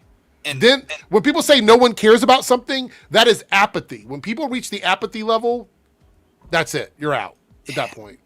I mean, really, it should, in my opinion, be like easy to keep some of these things fresh, because you don't need to reinvent the wheel necessarily to tell something new with these characters. Do what's often referred to as a remix strategy, where you take like 85% of something that's already, you know, established, already exists, and then add in there a 15% that's unique, that's new, that hasn't been done before. You change it instantly like that. You know, well, you don't need to reinvent the wheel, but you can put new rims on it and put it on a new car. Like you can do that, but I mean, the wheel can stay the same. I go back to this example a lot in, you know, recent conversations, but fucking Superman and Lois. Yeah, they've showed him and Lois together as a couple before, and they've done the dad angle in the Rebirth comics. They've never done the parents angle in live action for that long of a season. I'm not even counting Superman Returns, really, but like they had them as loving, caring parents for 4 seasons of that show, had them raising a family, and that's really not something you had seen with Superman. No, I love that about it. That's what I mean. When you have stories like that, I feel like people are less likely to be apathetic because you're telling something they're interested in. Remember when I talked about Stranger Things, Tales from '85 earlier, and I was kind of giving criticism on it?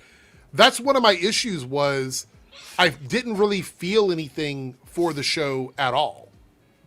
And that's the problem. I'm watching it and I'm like, okay, I know these characters. I understand what's happening. It's not badly done. I just didn't really care about it. And I think when you have an audience where they start to it's background noise for them, once you achieve that level, it's really hard to come back from that. And I think that's where a lot of these like IPs are. I think Indiana Jones is in one of those weird spots where people love Indiana Jones, but they just cannot seem to get it right with Indiana Jones. in and recent especially movies. with the amount of money they're going to spend. It's just like right. Yeah. It's just one of those things. It really Can is. I pitch you something, Eric, that I've already pitched go you, for it. if I want to do it again? Yeah. Come the year 2029 or whenever James Gunn says, okay, it's time to do it. Someone gave us a good script to do it.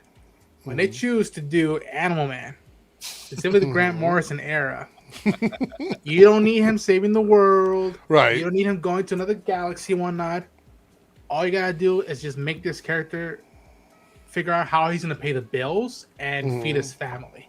Right. And on the side, show him what it costs to having the powers to absorb animals and different creatures' abilities, and how at points it's kind of gross and appalling, but it's like that's the ability. That's how you keep something like that fresh. It's like, okay, he's gonna save the world. It's like, no, he wants to be a superhero, but you gotta pay the bills. If not, you're out of the house. And like I can't wait for when DC Studios or Marvel tackles that more head on, of like these people want to save the world and trying to be heroes, but they still have to go to a place and sleep, and they have to go eat somewhere. And how does that manage and whatnot? Like, I hope they do that one day to tackle. And I think with that character, there is a avenue to do that with. Can I piggyback off that, please? Go ahead. Oh, sorry, Omega. Were you saying something?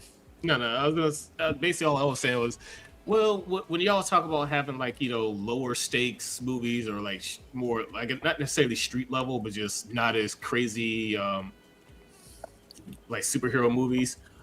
That's what I go to superhero movies for. That's just me. That's what I want. I want the crazy out in space bullshit. Because one of the movies I really liked was Jupiter Ascending. Everyone else fucking hated that movie. I loved it. I thought it was absolutely crazy and off the wall. But that's just me. It's just Channing Tatum one. I actually forgot about that movie, so you just brought it up. That's funny. It's very hard to do high. No, it's just very hard to do like high sci-fi stuff if your name isn't Star Wars. So I'm not saying doing those world-ending takes is a bad thing. I just think we've gotten so much of it in recent years. You gotta space them out right. Like, I can't go into a Captain America or a Spider-Man movie or Deadpool Wolverine, and then 6 months later I do an Avengers movie, and it's like, oh, we're gonna do another save the universe, save all stuff, because then that feels like, well, where's the build up to the stakes like that? Like, I'm not opposed to like you doing end of the world stuff. You just gotta time it right. And then when you choose to do that storyline, you fucking go for it, and it can't feel like the last track. It can't feel like the last album. Yeah. But no, just to piggyback off your thing, and like you brought up the story pitch for that one character. You know where I'm going with this already. Yep. But I mean, if they ever decide to do something with fucking Ted Grant, if they ever decide to, the movie or show, however you want to do it, it writes itself. You've got a guy who is kind of past his prime in boxing age, and doesn't really have a lot left going for him. He doesn't have the name to rely on. Maybe he's kind of in the dumps, but he sees in the neighborhood that he's in, sees potential in a lot of these, kids that are, like street orphans, street rats, kids of the streets that are very susceptible to gang violence if they take down the wrong paths. And then all of a sudden, you turn the lights back on in that gym, get the place opening back up just to give those kids a haven to go to. And without even realizing it, you're prepping some of the next generation of heroes right there in that dirty gymnasium. And you don't even know it's happening at the time, but something really simple like that, it's like, hey, I want to give these kids a place that they can have a safe haven in. I want to, be able to keep the funds for this place going.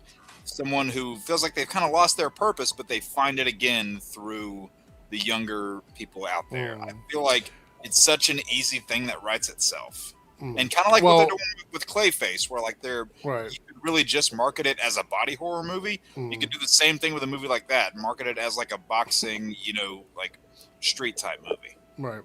Well, I feel like that was a great chat. We got to move on, though. We've been kind of off the path for a second. We got a few more topics. But no, you're great. I think everybody got a chance to get their say on it.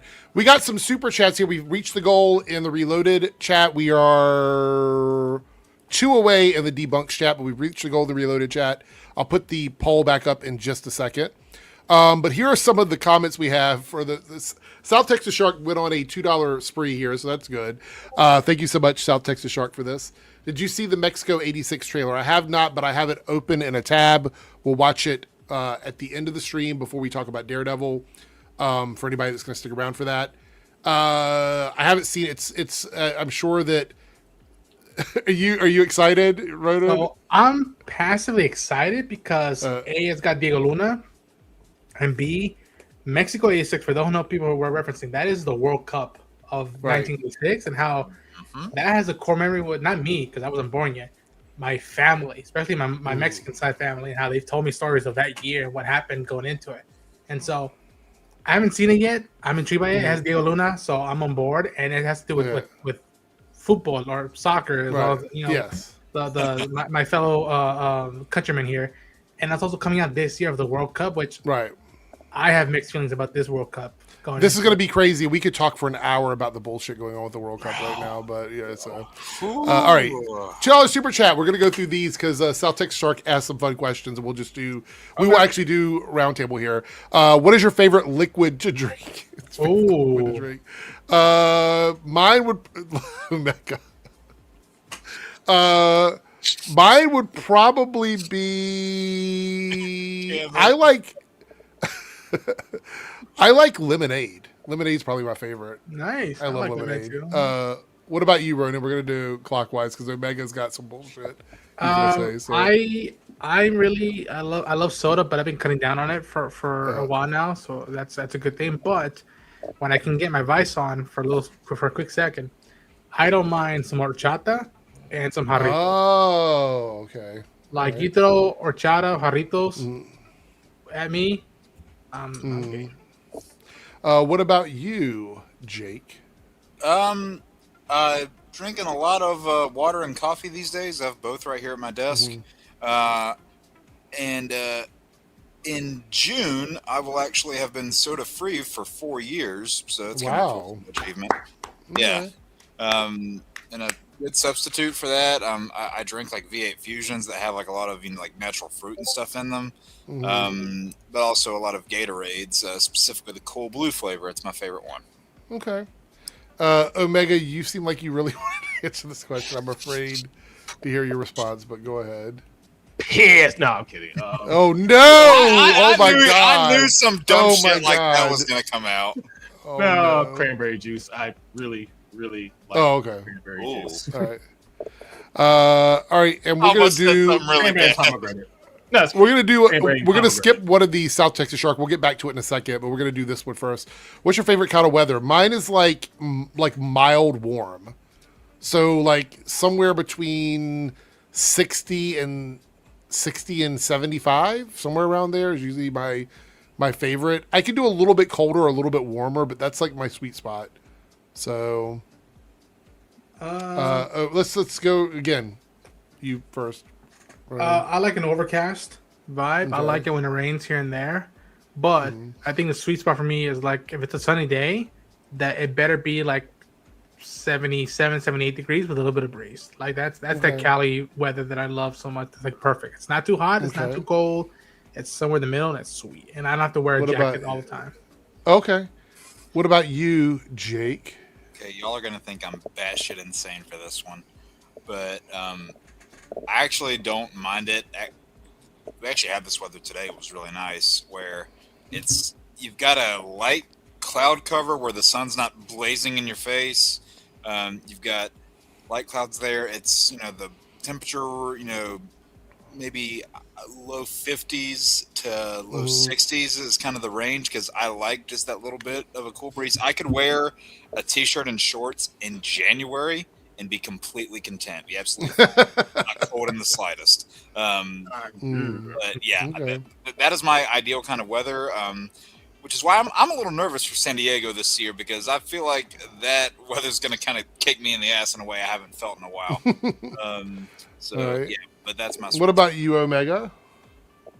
I'll see. Kind of like what JS Elder said. Like overcast and autumn weather. Yeah, not necessarily the autumn weather. Like say like sometime during the summer where it's like maybe either spring where it's like anywhere between like 75 to 65, like either just before it rains or just after it rains. Like that. Who said Punani season?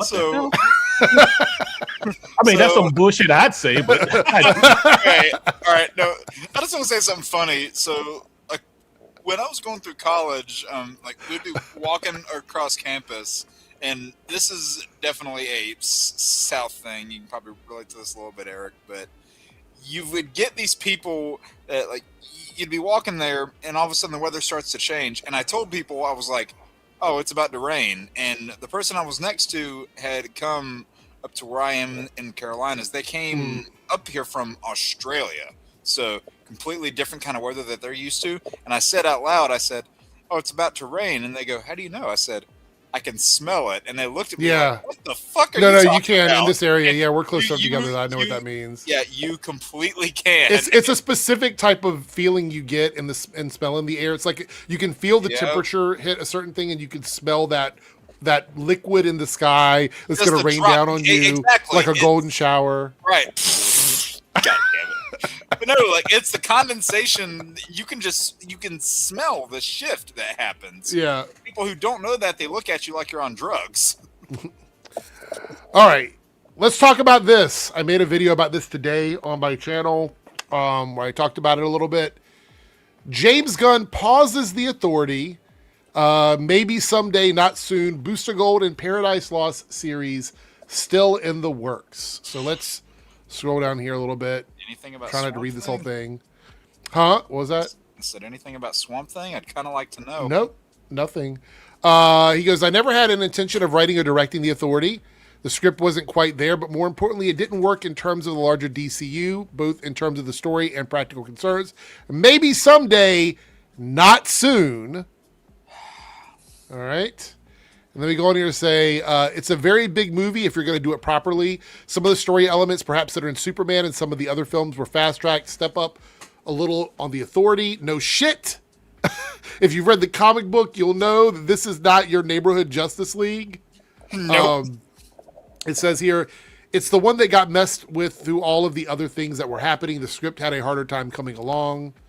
And I wanted to mention, I think I have it over here in my notes. Where's it at here? So these were the first 10 projects that were revealed when they talked about the Authority. We had Creature Commandos, Waller, Superman Legacy at the time, Lanterns, the Authority, Paradise Lost, The Brave and the Bold, Booster Gold, Supergirl, Woman of Tomorrow, and Swamp Thing. Those were the original 10 in the Gods and Monsters lineup. Yep. And so far we got Creature Commandos, we got Superman, Lanterns is coming soon, and Supergirl's coming. That's 4 out of 10 projects, and Clayface wasn't even part of that originally. Nope. And neither was the Teen Titans thing that's being worked on now. If it even is. Yeah, well, that, but also the like Robin puppet dynamic duo thing. Yeah, that wasn't announced back then either. Yeah, I'm a little annoyed by this because the Authority was one of the projects that I was. If you guys go back and watch the Nerdcast back when we were talking about this, it's one of the projects I was the most excited about. I like the idea of this Wildstorm universe and these characters, and I always thought it was interesting. We talk about deconstructing or taking something derivative but making it different. And the Authority kind of was essentially like an Elseworlds Justice League that just decided that democracy is taking too long, so we're going to do what we need to do to speed that up. And the characters are really fucked up. Some of the characters on the Authority are absolutely, completely fucking bonkers on that team. I was surprised they didn't want to intermix something like that with Superman. Have you read Superman and the Authority, right? Yeah. You think you'd want to mix that? Well, the thing is, you could have done something like that if we had the Authority before Superman. But the problem is, now it's really hard to do that because who are the Authority in this world? We got the Engineer in Superman. Where does that character connect with the Authority and anything they've done? It's very confusing to me. You know what a fine substitute would be? If they wanted to do a version of Superman versus the Elite, in some sort of installment later on, they could do that instead, because like they come in after he's been established for a bit, and they say, hey, like, well, why can't we get a version of Superman that puts down his enemies and acts a little more ruthlessly? Then the public gets exactly what they fucking want, and it proves Superman right.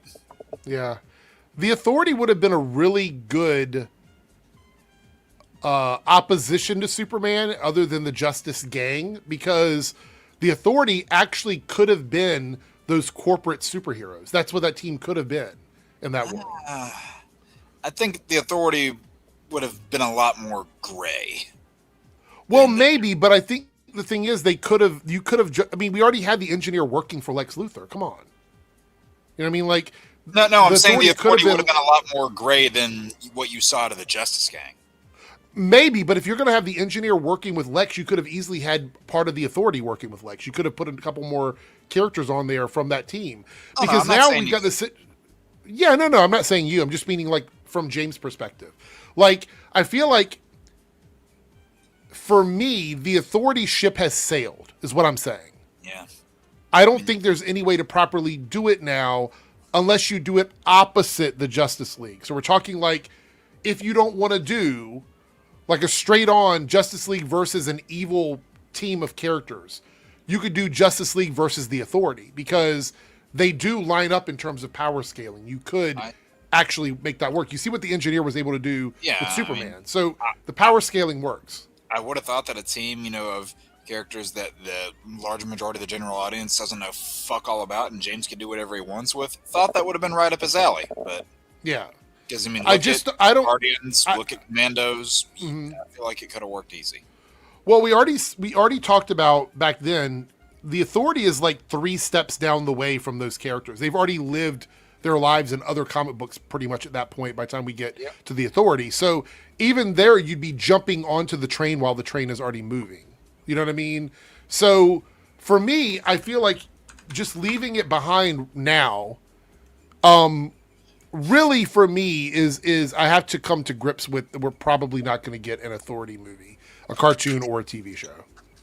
I had that feeling going to it, but granted, I wasn't too hyped for the Authority when it was announced. Right. I was like, okay. I was more like Jake. I was like, what about Swamp Thing? What about Booster Gold? What about this and that? And at this point, with again a lot of stuff, whether you take it with a grain of salt, believe it or not believe it, at this point, if it is true that Adri Arjona is joining DCU. If you want me to chill on a lot of these announcements, just make her Diana. I'm like, all right, you got a good actress for Diana. She's a paisana, good grace and whatnot. But I'm also wondering, because it's been 4 years since he did that video of Chapter 1, Gods and Monsters, and I'm like, 3 years, yeah. Fucking Christ. I wonder if either at San Diego or later on, he might tell us, okay, well, what's next on Chapter 1? Because he did flat out say, what we're telling you right now is not all of Chapter 1. It's just a portion of Chapter 1, Gods and Monsters. Yeah. So it's like, okay, we've caught up with, like you said, now almost 4 out of 10 of stuff that you announced, and you've brought in new projects. Once we get to Clayface, that's like, all right, what's next? Like what's the plan and whatnot? And so I'm wondering when they will choose to announce that, and not just rely on the Elseworld stuff. When I mean Elseworlds, not just on the Batman stuff, because that's a whole nother conversation on its own thing. Right. I was like, okay, the main continuity that each thing's supposed to stand on its own but be interconnected subtly here and there. What's going to come out after that? And like again, Booster Gold was another one that I was looking forward to seeing what that will pan out. And, yeah, we'll see. Before we go any further, a couple things, Jake. Sorry, I'll let you go. Just remind people, this is the last time you're going to get to vote on the poll here. So if you want to vote on one of these options, do the 1, 2, 3, or 4 in the chat. You just have to type it in the chat to vote on the poll up in the corner. And we're going to look at the winner of this poll before we move on to the next topic. Go ahead, Jake. Sorry. I was just going to say, we also have the Blue Beetle animated series coming out too. So that's another project. What's going on with that? I haven't heard anything else about that, really. It's another one that was announced after the whole James Gunn video in January of 23 that we still haven't really heard anything about. It says here, Booster Gold is... better news, James Gunn revealed on Threads that Booster Gold TV series remains in production, says here, or in development, while Paradise Lost is in extreme development. So those are in development. So they're not even. We're look. I don't want to sound any alarms here. You guys know I hate doing this. We're reaching a point where we might not have any DC stuff for like an entire year, if something doesn't start filming like very soon. You already had that in 2024. Yeah, we might be going through that again though, because if you look at it now, we have Supergirl, we have Lanterns, we have Clayface. That's all this year. That's it. Well, we're getting isn't My Adventure coming out this year? No. I'm talking about just DCU stuff, not DC stuff in general. Like if we're talking about the DCU, that's all that's being filmed or all that's done right now. Booster Gold is in development, but nothing's really moving on that. What is it? The Paradise Lost, the Mascara Game of Thrones show or whatever, is in extreme development, but nothing is filming. Nothing is. Yeah. We should have like 2 projects in post production right now. Yeah, because aren't they? They're filming Man of Tomorrow right now, right? Yes. So, yeah, like that's the only one. That's actually, is that still filming or is that done? I think it's still filming. I don't think it's wrapped yet. But like that's I think it just started filming not too long ago because Rachel Hot Ones. I think I'm about to start Man of Tomorrow. Right, so we're doing that, but we're not touching the other stuff that was already on the slate. That's the issue. Is we fast tracked the Man of Tomorrow, which isn't part of this Chapter 1 slate, just like Clayface wasn't. Look, I have no problem with shifting stuff around, but we've got things that you teased for people, and now you're just like, we're not doing it anymore. You know what I mean? Like, Paigey said this back when we first talked about this, and I don't know, I think somebody else here might have said it too. I don't think he should have announced all those movies and all those projects. I had a sneaking suspicion that maybe those weren't even all ones that he wanted to do. He just basically got told, hey, put some of this together maybe you have the face of having a plan. And maybe that's wrong, but considering how much of a clusterfuck the last DCU slates, if you can even call it a slate, was, when they didn't know what they were doing, they were just throwing 20 things at the wall and praying one of them stuck. Maybe they just said, hey, put these things together in an announcement so it looks like we have a plan. Maybe I also want to point out... Maybe that's a little bit of a doom take, but it's still a possibility. I want to point out with Clayface, as much as I fucking love that trailer, and I think it might be a sleeper hit this year in terms of movies because it looks that good to me, it's another Batman character. You know what I mean? It's another Batman character. It's another Batman villain that's getting a solo movie. Well, the difference between that and something like Joker is that a good amount of people who go into this movie won't know that out the gate. No, I think that they're leaning into that for sure, but the executives aren't thinking about that. They thought, Batman character, this is probably good. You know what I mean? This is something we'll run with. We could have done a solo Lex Luthor movie. Why not? You know what I mean? Like, I feel like we're in a weird spot where I'm not really sure what the fuck is going on with the DCU. And they greenlit, or I don't know if they're working on supposedly that Jimmy Olsen show that wasn't part of the Chapter 1 thing. Oh, either. I forgot about that. You're right. Yep. And the Mr. Miracle thing. Yeah, but Mr. Miracle, I haven't heard anything else about that either. So, I basically what I'm saying is the fact that we're not even sure where things are going and what they're doing is a problem for hype. It's a problem for getting people hype. Clayface, I'll be honest. I think Clayface has been talked about more in terms of like hype than a lot of the other DC projects that we've had recently in terms of what I'm seeing on social media. So we'll see. What is it here? W.R. Den says, the Authority would have worked well in the Peacemaker Creature Commandos DC corner. Animate Peacemaker 3, crossover with Creature Commando 2, and slowly intro the Authority. I've said from the beginning, just give me an animated Authority movie that's rated R. Like that, I would be okay with that. I wouldn't... Look, do I want it in live action? Do I want to see Apollo and Midnighter in live action? Yes, 100%. Will I concede to an animated version that is canon to that universe? 100%. That's just how I feel about it. But again, I don't mean to be a Debbie Downer about this. We need a balance of big and small things. We need those big things that keep people sort of looking around for what's next. As much as we love it, Mr. Miracle and Creature Commandos is not something people are checking for. Could Mr. Miracle be really good and blow people away? I think so. I think it could. Is Creature Commandos a big, huge thing for them? No, I don't think Creature Commandos is. I think it's just it's a passion project for James Gunn. I enjoyed season 1. I'm looking forward to season 2. Does it have the same riz as Clayface? No. Does it have the same pull as Superman or Batman? No, not at all. I think that's the problem. I don't think that's okay, because that's the unique thing. I'm like, okay, that's arguably, for me, their best project they've put out thus far. What? And it feels nothing like the other ones. I'm like, well, that's part of the thing I wanted to go after when they pitched this universe. But like, I agree with you.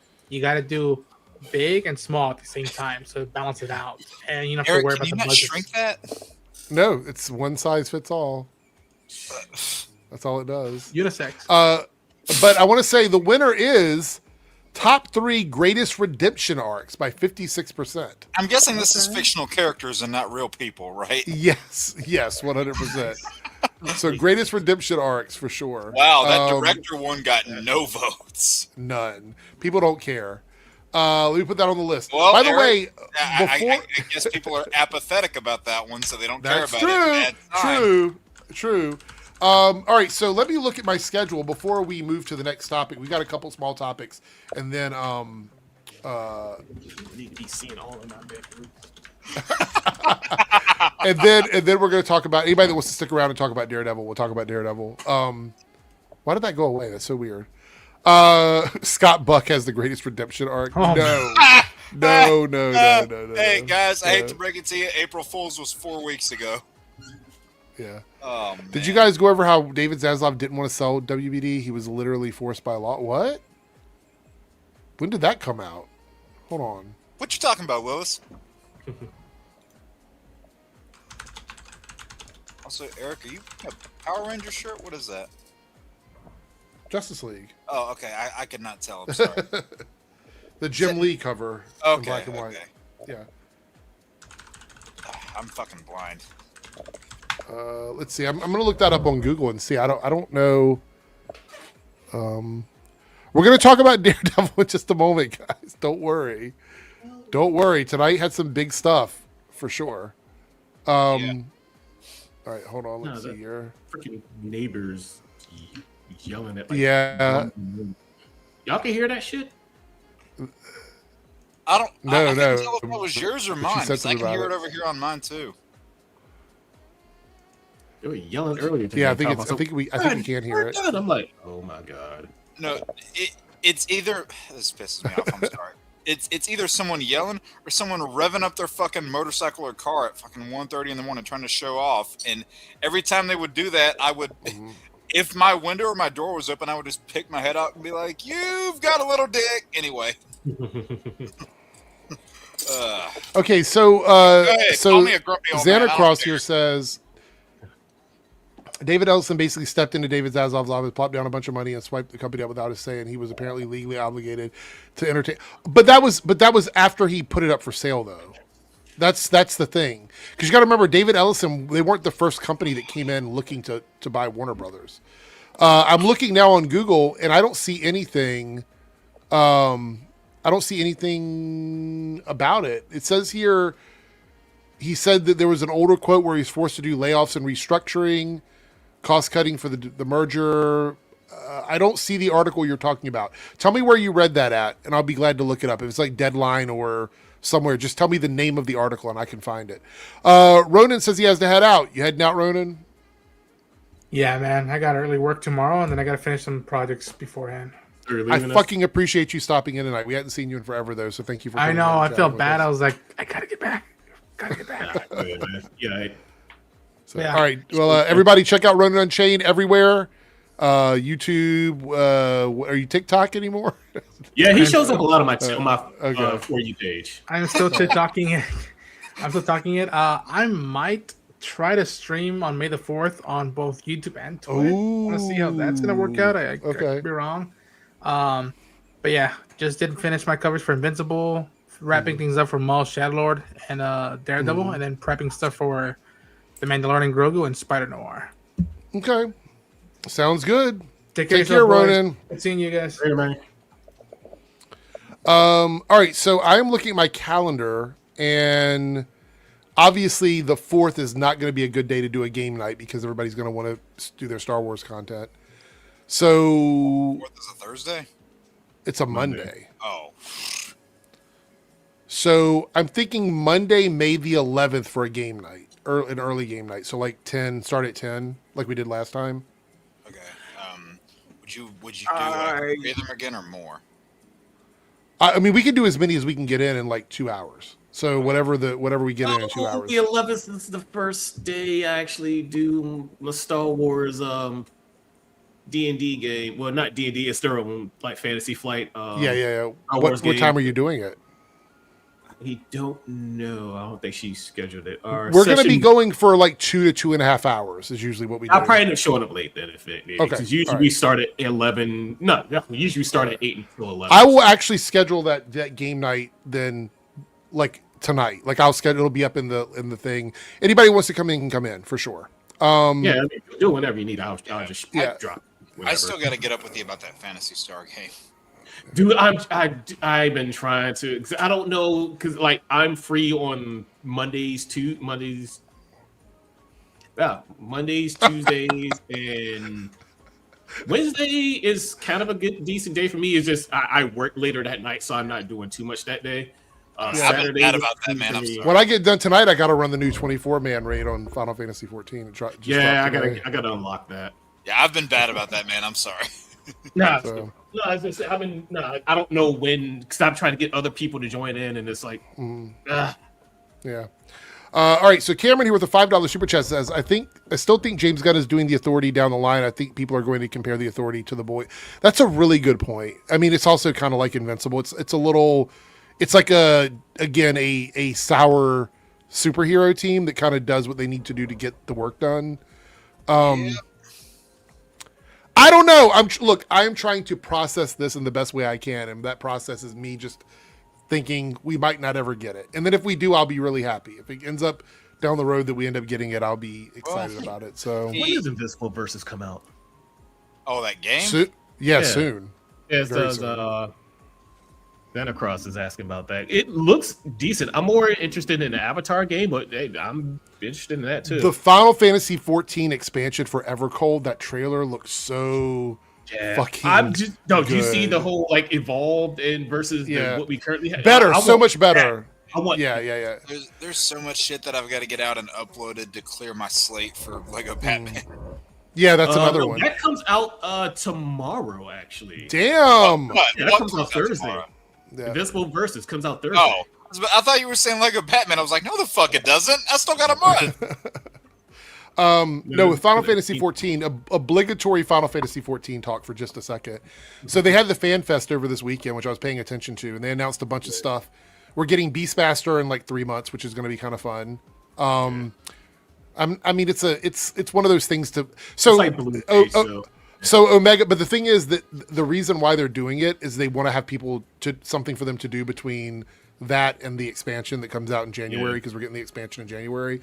But Evercold is a Norse world. It's literally like a Viking world where ice giants. They've got like this Norse mythology to it. God of War Ragnarok or something. Yes, but in a Final Fantasy game. Frozen over. Oh, okay. Yeah. Yeah, because when they said like they had the retreat to the sky, I'm like, wait a minute, is that like in? I don't know if any of y'all played Chrono Cross, where if you go to like a certain time period, above the clouds, it's like paradise, but below is this frozen wasteland. I'm like, no, I think that's what it's going to be though. No, I think that's what it is. Knowledge, Omega. Yeah, because that's exactly where my went when I saw that. I was like, wait a minute. Yeah, no, it's like because look, I don't hate Dawn Trail, but it was a change of design for like you have different types of Japanese storytelling, right? So Dawn Trail is not the one where you're the main character, you're kind of following the main character through the story. Helping out the main character. Yeah. People want to be the main character again. And that was one of the issues with Dawn Trail, I think, is that people didn't like helping somebody be the main character. So that's one thing. Evercold is doing that. So say Chrono Trigger, not Chrono Cross. That's one thing a lot of people are complaining about. Yeah, sorry. I I knew what you meant when you said Chrono Cross. Yeah. But my mind just went by. Yeah, it. Zeal. But my that's what I see a lot of people complaining about with the Dragon Ball games, because we just got the Xenoverse 3 announcement. A lot of people are really sick of the whole creator character type thing for those games. That's actually one of the few series where I could take it or leave it. I didn't mind what they did in Xenoverse 1 and 2, and I actually thought it was kind of cool that, like, as a little bit of candy coating, if you wanted to, you could import your data from Xenoverse 1 and have your Xenoverse 2, your Xenoverse 1 character show up as like a massive hologram of a hero of the past in the city, just in Xenoverse 2, while your new created character is going around. But a lot of people want them to just follow like an established Dragon Ball main character for the third Xenoverse, like whether it's Goku or Tien or Yamcha or whoever the hell, really. But a lot of people are tired of creator characters in that aspect, and I honestly, like, I don't think people would be so tired of what are called avatar characters if people would just figure out how to do them right.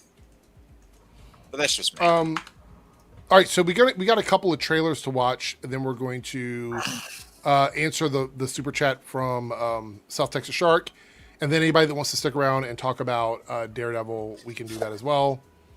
Or if you don't care about spoilers, you can stick around for that as well. First trailer we're going to watch is it's a Master of the Universe trailer, I guess. Ooh! It says Forces of Evil featurette. Who's excited for this movie? Show of hands. I am for sure excited. Omega, I guess, are you excited? Yeah. Okay. All right. Here we go. Let's see what this looks like, because it's probably going to get taken down. If you're watching this on playback, it's probably going to get removed. So, Skeletor, the Hordes. These characters, they become so iconic.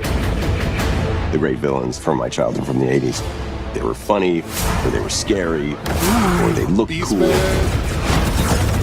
Skeletor was all three of those things. I shall kill you one by one. He's just an all-round bad guy. Evil Lyn is just pure evil. All these iconic villains bring the world to life. Goatman, Spikor, Trapjaw.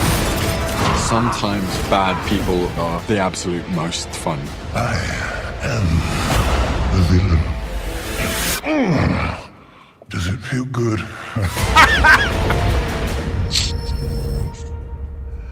Oh my God! You notice whose face they didn't show in any of that? Jared Leto's. This looks so fucking good, guys. Like I mean, Skeletor's voice is growing on me, because I wanted this voice, He-Man. But, you know what? Yeah. Fine. I was like, look, yeah, Skeletor's voice isn't like the cartoon, but everything else on this looks incredible to me. I don't know. I mean, as long as Skeletor doesn't, start asking He-Man for a reach around, I feel like everything's fine. I don't know. I'm excited. Look, Xander Cross says, well, at least he's doing more acting than he did at Tron. Yeah, for sure. My brother and I was talking about this one day, we was like, it does. It's growing on me, though. Oh my God, Jared! About me with Jared Leto, he was actually decent in some movies, but it's like, I don't know. I guess people don't like Jared Leto, not necessarily his performances. Yeah. It's Jared Leto himself. Jared Leto didn't interview. They really want this project to prosper. Damn, that's hardcore. Fatman says, "R.I.P. Skeletor's goofy ass voice." I do want the goofy voice though. I want him to be like until we meet again. Yeah, I want him to be that petty, gay, just asshole. I want that Skeletor from the 80s. This is the trailer from Mexico '86. It's a Netflix trailer, so I'm pretty sure it's going to get pulled. I'm sorry Ronan didn't stick around. He was just a few minutes. He would have stayed a little bit longer. He would have caught it with us, but here we go. That's a good one. I know Ronan wanted to see. I would love to hear his thoughts on that. Xana says, I've been watching the Narcos show, so this made me do a double take. Yeah. It's very Narcos coded. Even the style of it, because of the time it took place. This is not my type of movie whatsoever. However, I learned my lesson way back during Forrest Gump, and that was a historical fiction movie. Because here's a quick little story. I wanted to see The Mask, and my mom wanted to see Forrest Gump. So because they came out around the same time back then. So my mom was like, okay, how about we'll see The Mask first, and then after that we'll go see the movie she wanted to see, Forrest Gump. I was like, okay, yeah, fine. We saw The Mask. Okay, yeah, that was funny. That was cool. Then we saw Forrest Gump. I was like, oh my god, that movie's amazing. I was like 12 or 13 at the time. So yeah, and now I'm like, you know what? Shut up. Now I would give those type of movies a kind of like, I'll give them a chance. Like, you know what? This seems interesting. Chris said, I thought YouTube was interrupting the stream with another ad. Damn. All right. Well, it is Netflix, so why not? All right. We have one more super chat to answer. We are 3 out of 5 in the Debunks channel. And the goal ends in 20 minutes. So you still got 20 minutes to get the last 2 super chats in over there. The super chats on the Debunks channel will count towards another bonus stream, a Copecast. So if you would like to donate over there, you can. You got 20 minutes if you guys want to do it. Yes, I'm old because I thought there was a piece of lint on my beard, but no, that was just a gray. Oh shit! Damn. God, dude, I remember the first time. The first time this happened, I was getting my hair cut. I was like 21 years old, and my barber looks down. She goes, dude, you've got some gray in your hair. And just flat out, instantly, out of denial, I was like, no, the fuck I don't. No, I don't. You're lying. I went home, and I lived like right around the corner at the time. I looked in the mirror. I took my hat off, looked in the mirror. I went, fuck. It's so funny. Response, fuck. It's so funny because I am the oldest person in all of these streams, hands down. I don't think anybody's older than me. And even when I was on Joe's show, they were like, you're the youngest. I was like, I'm older than Joe. So it's pretty funny. South Texas Shark with a $2 super chat says, what is one word of wisdom you would pass on? I guess you mean in general, to like for the world. And this will be the last super chat we answer before we go into the Daredevil stuff. I would say you only have one life, so fuck everybody. That would be my word of wisdom. Do what makes you happy. Don't worry about what other people think of you. That's pretty much it. Does anybody have any words of wisdom? Me, just don't be an asshole. I mean, people got enough problems as is. Don't need to compound that on yourself or that's a good one. Else. That's a good one. Yeah. Just don't be a dick. Yeah. I'll say that, like the stuff you want in life, it's not going to come easy. The goals you have and whatnot. So I'll say, do whatever you want to do. Just do what you have to get yourself there. And also, don't try to change somebody whenever you see they're just in a very opposite thing to you. Don't lose sleep over someone's difference of opinion because, as one of my old friends used to say, the only thing you can change about somebody is their diaper. Ooh, that's a good one. I never heard that before. But I can change her. No, you can't. Chris says, but Eric, you and the other Nerdcast regulars... You have any idea how many fucking times I've heard that, Omega? Oh my God. Are aging like fine wine. I'll take that. People still think I'm like in my 20s. You stripper. Yeah. This is the correct word of advice. Be a stripper. Damn, that's what I would say. What's your word of wisdom? Be a motherfucking stripper. That's what I would say to everybody. Whenever like people are trying to determine my age, they're like, "Hey man, are you like twa?" I'm like, you know what? I heard you start with twa, so I'm gonna go ahead and thank you automatically. I don't even have to hear the rest of what you're saying. All right, so that's it for the super chats right now, unless people want to do it on the Debunks channel over here for the Daredevil chat. We're going to be talking Daredevil spoilers. I don't know who's staying. Has anybody watched tonight's episode? I haven't watched any of it, so I need to just... I know I've been wanting to watch those and a lot of stuff. You're probably not going to understand any of the spoilers that we talk about if you haven't watched any of them. Yeah, I have nothing to really contribute either, so yeah, I'm going to go ahead and head out right here. All right, well, check out Omega's channel, deviantart.com/OmegaVeltal. And yeah, all right. So see you, Omega. Also, thanks for stopping in. Threads and all that's it. Actually, on Blue Sky, it's Omega Cosmos. OnlyFans, just for fans. Yes, OnlyFans now. Yeah. I'll catch y'all later. All right. Jake, have you watched Daredevil tonight? Yeah. Okay. All right. So we're going to put up the banner for this at the top of the screen. Sorry, the best for me is that, like, I know whenever we get to these statements, like, I have been enjoying a handful of the episodes a good amount. So if my, like, speech across from these, sounds I guess for lack of a better term, flat or not like as argumentative or combative, it's because I like agree with a lot of what's being said in this instance. So just preparing you for that. Okay. Because I think that might have been the case these past few weeks where I was like, yeah, no, I agree. And it just kind of, maybe it felt like more of that. So I didn't know. Well, it's okay. I mean, I didn't know if there was any noticeable flatness there or not. No, not really. Not for me, anyway. All right, so I'm going to jump through topics. I think it's the easiest way to do it. Damn it, Julia Dodd. That caught me off guard. Good God. I'm not pulling it up. It's in the chat there for anybody who wants to see it. Okay, jump back into this.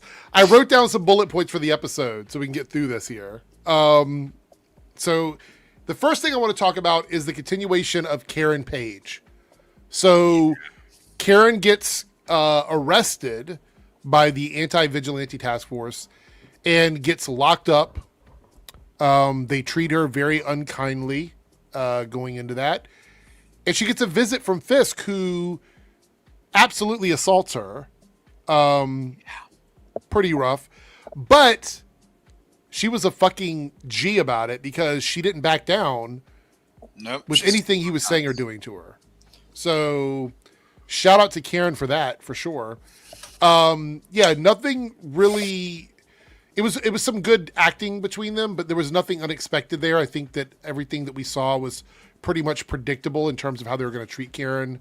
Yeah. So, and I think those are the best things you can get out of those moments. If your plot is like, if you can kind of see where it's going, then like really good performances can keep it from being boring.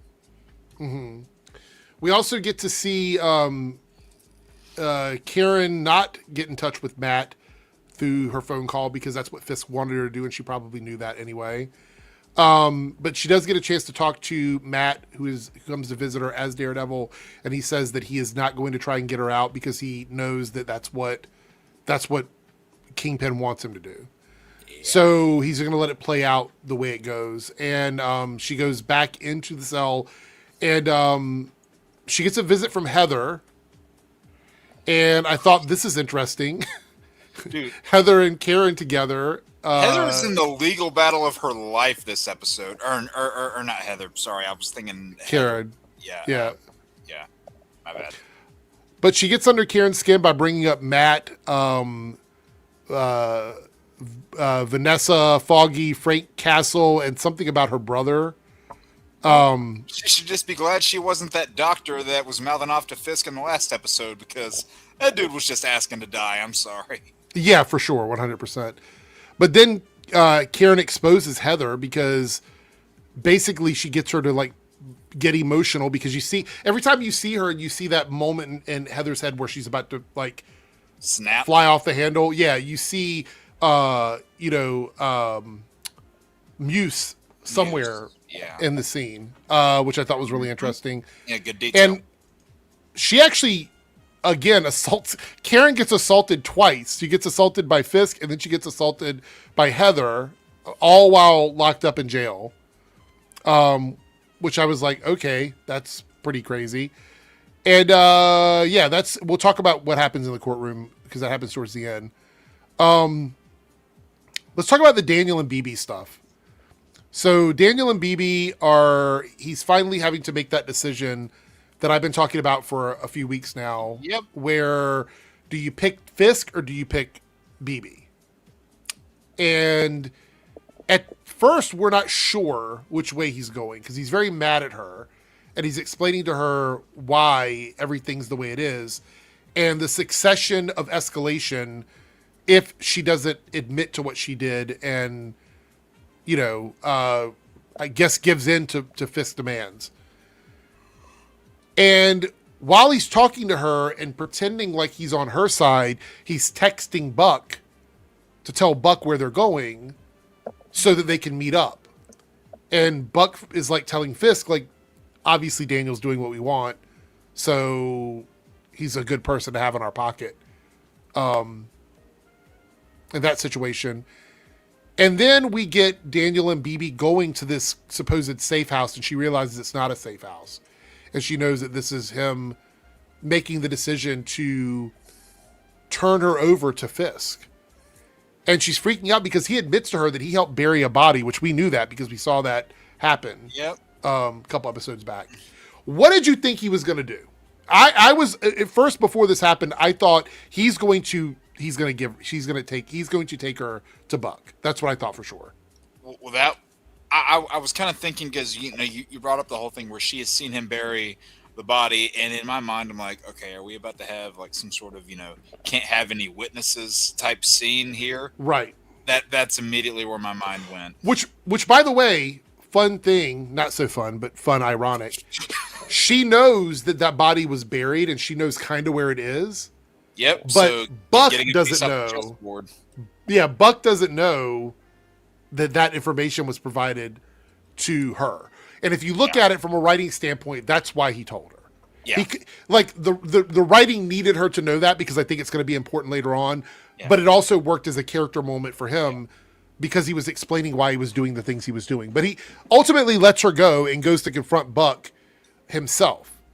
Yeah. And I wasn't sure how this was going to go down. I knew it wasn't good for Daniel, because obviously Buck wants to make sure that he's doing everything Fisk needs him to do, and part of that is getting BB. But the fun thing was the funny thing was he didn't actually know where she went, because he told her she had not no to tell idea. her. So he wasn't lying to Buck when he said that. He's like, I don't know where she is. Do you think that was deliberate? Like the location wasn't provided on purpose, so he wouldn't have an edge to give?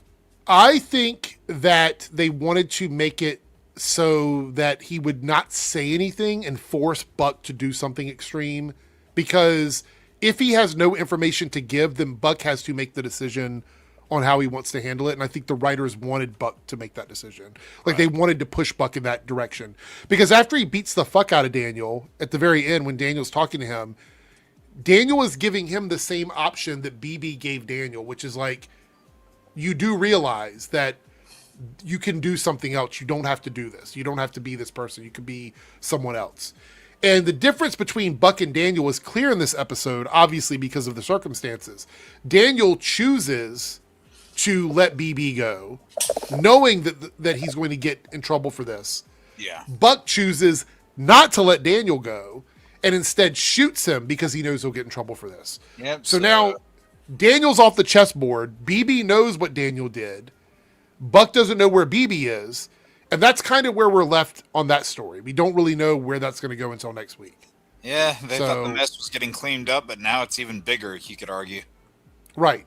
And this is just more bad news for Fisk because of that. I think that they're definitely leading up to all of Fisk's stuff being pretty much put down into little memory banks of different characters. Yeah. We also go ahead. I feel like by the time we get to Spider-Man, all that stuff is going to be mentally kept within the sanctuary of a few people, because by the time you get to Brand New Day, he's obviously not the mayor there. So right. Yeah, that's probably unfortunately, there were some set photos that leaked that kind of spoiled some stuff. So I'm not going to talk about it here, but nope. I'm just going to let it go. But yeah, I kind of assumed he wasn't going to be the mayor by the end of the season, but I didn't really need the visual confirmation that we got.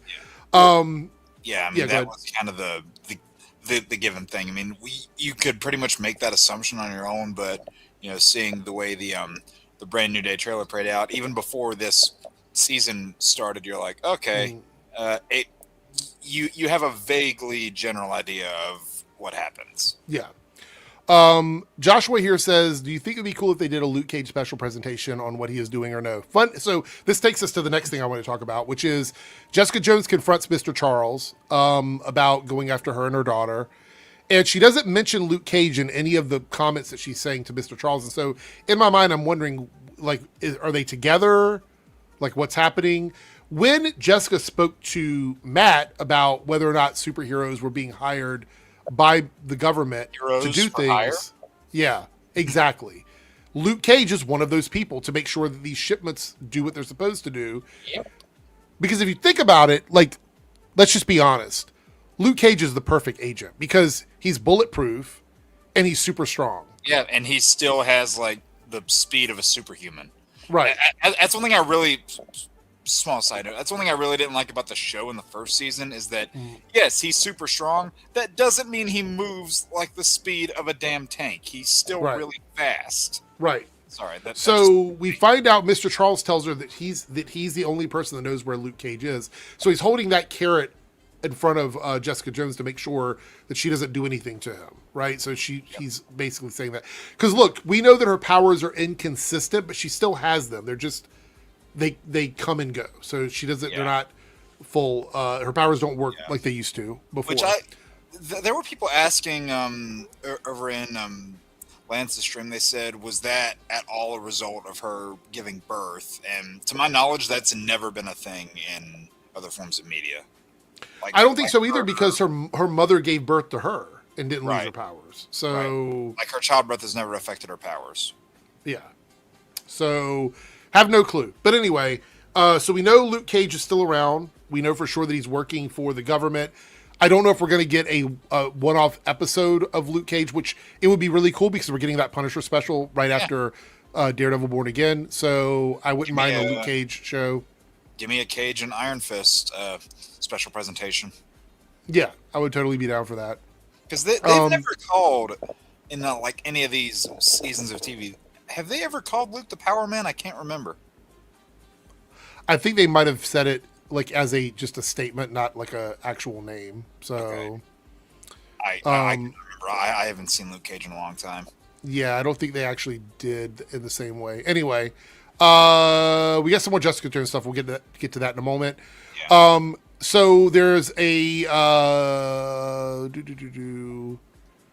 assassination attempt on the governor, but Matt decides to tell Bullseye, "Hey, you want to rack up some more points for yourself? You can go do this. Like, go save this person. Like, do this one good deed thing." And he goes and stops the governor from being killed. So there's another. So this also, I don't think the guy was dead. He was still moving when he got stabbed. He had like one in his arm and one in the top of his head, but I don't think he was dead. Nice parallel to the start of the season when like when Matt convinces him, "Hey, go save this governor." It's a good parallel from the middle of the season when Bullseye wanted nothing more than to kill Fisk, and Matt talked him out of it back then. And it's kind of the opposite side of that conversation now. So really like they're paying that off. So now let's start adding this up here. We have BB that knows there's a body buried that Buck and Daniel did at. I was saying that 5 times fast. BB knows there's a body buried that Buck buried. Right. And she's away. Bullseye stopped this guy who was trying to kill the governor. That's another loose end for Fisk. So these things are all being like we see the show is stacking the cards against Fisk with all these things that are happening, which I think is quite interesting. Yeah. Then we have the trial for Karen, and we have the big moment that guess who the special counsel is? Matt motherfucking Murdock, who's back in his civilian clothes to go out and defend Karen on trial. And exposure is going to happen, which is what the reason why Karen wanted to go on trial. It's the reason why Matt didn't want to break her out of prison, so she could actually go on the record saying all the things she's saying about Fisk, which I think is quite interesting. The anti-vigilante task force is there, waiting around. They have become just very incompetent lately. I feel like at the start of the season they had kind of a threatening presence. Lately they have not had that. Yeah, they're kind of stormtroopers now in a lot of ways. When the season started, I was like, hey, this show is kind of showing an anti-vigilante task force better than something like Arrow did. I don't know if I believe that anymore. Yeah, for sure. But they're waiting around to ambush the people in the parking garage. And one of the, I don't know if it's a person we know, somebody got shot in the process. I think it was just one of the police officers that was helping with Cherry and everything. I don't think it was a named character. I don't think so either. But they managed to get out of that. But Matt gets shot as well, but not murdered. Let me correct this. The one guy got shot and died. Matt got shot, but he makes it out. He's still hurt though. He goes to the church, and Jessica Jones is there, and it seems like we're setting something up there at the end. So, what do you think that little speech at the end between him and Jessica means? Do you think we're going to get some Defenders action this season, or what? What do you think? I feel like the seeds for that might be planted, but we probably won't get the full-on stuff in this season because next week's the finale, right? Is it? Is next week the finale? This was episode 7. Aren't there only 8 episodes? I think there's 10. Oh, there's 10? Didn't someone say there was 10 episodes of Daredevil Born Again? Is it 8 or 10? I don't even know. Hold on. I gotta look at it now. Hold on. Oh, it's 8? Okay. So do you think we're gonna get some Defenders action? We might get the seeds of it planted for the 3rd season, but I don't know how much of it you'd be able to do in one episode. Okay. All right. Well, either way, it looks exciting. I think we're going to get some stuff, obviously, that's going to hold over to season 3. Some of the other storylines are going to hold over till season 3. But I think the Fisk stuff, based on some of the interviews that I've read, right? I think the Fisk stuff wraps up next week. And I don't think he's the primary villain in season 3. And I think look, we talked earlier about the numbers and the viewership on Daredevil not being super high. I think it's time for him to move on from Kingpin. I agree. And I love D'Onofrio's Kingpin. He's fantastic. You're preaching to the choir. I love him as Kingpin this season. But I think we need to move on to another Daredevil storyline that doesn't include Wilson Fisk. Because the best villains are the ones that overstay their welcome, are the ones that don't overstay their welcome. Is that if they keep Kingpin around too long, then they're going to run into the exact same problem that the Flash ran into by continuing to bring back Eobard Thawne. Yes, I agree with that. So for me, though, I enjoy the episode. Again, I think they're definitely coasting on a high with Daredevil Born Again. I would say it's another 8.5 episode to me. I don't think any episode this season has been below a 7. I think all of them have been above 7s for me. I enjoy the season more than last season, and you said you put this above season 2 of Daredevil, right? Of the Netflix Daredevil. Maybe, but they might be neck and neck. Let me see how the finale plays out before I confidently say that. Okay. All right. With that being said, chat, why don't you give us your score? If you're going to score 1 to 10, drop it in the chat. And that is where we're going to end the Daredevil Born Again spoilers. So appreciate that, everybody. Adam says the Hand needs to come back as villains. I wouldn't mind that, but I think we're going to see that in Spider-Man before we see it in Daredevil. I have a sneaking suspicion that that poster that we see of Spider-Man where he's going up against all the Hand members. I have a sneaking suspicion that somewhere in there, Elektra's undercover. Yeah, that makes sense. That would be pretty cool, actually. Not the craziest thing. No, not at all. Not at all. All right, so guys, mark your calendars. On May the 11th, we will be coming back with a game night. We're going to try and knock out at least, I'd like to do 4, maybe 5 topics if we can squeeze all that in 2.5 hours. We'll see. We're going to try. But join us for a game night on May the 11th where all of your voted... I hope we get back to a point where we can do them on the actual streams, but we have so much happening right now, it makes it really difficult to do that. Tomorrow, my Reloaded video is going to be my thoughts on Invincible's entire season. I'm going to talk about everything that I want to talk about in that one. So if you guys are subscribed to the Reloaded channel, that is tomorrow's video. Over on the Debunks channel, we are doing our Copecast tomorrow. So Copecast will be at probably 3:30, 4 o'clock. It's a live stream. There's no uploaded video tomorrow for Debunks. It will just be the Copecast. So make sure you guys tune in for that. Any Pagey update? He's alive and well, but that's it. Any streams of Pagey have to be done with Pagey's obvious schedule. So I don't really know what's going to happen with that. We'll see. We'll see what happens.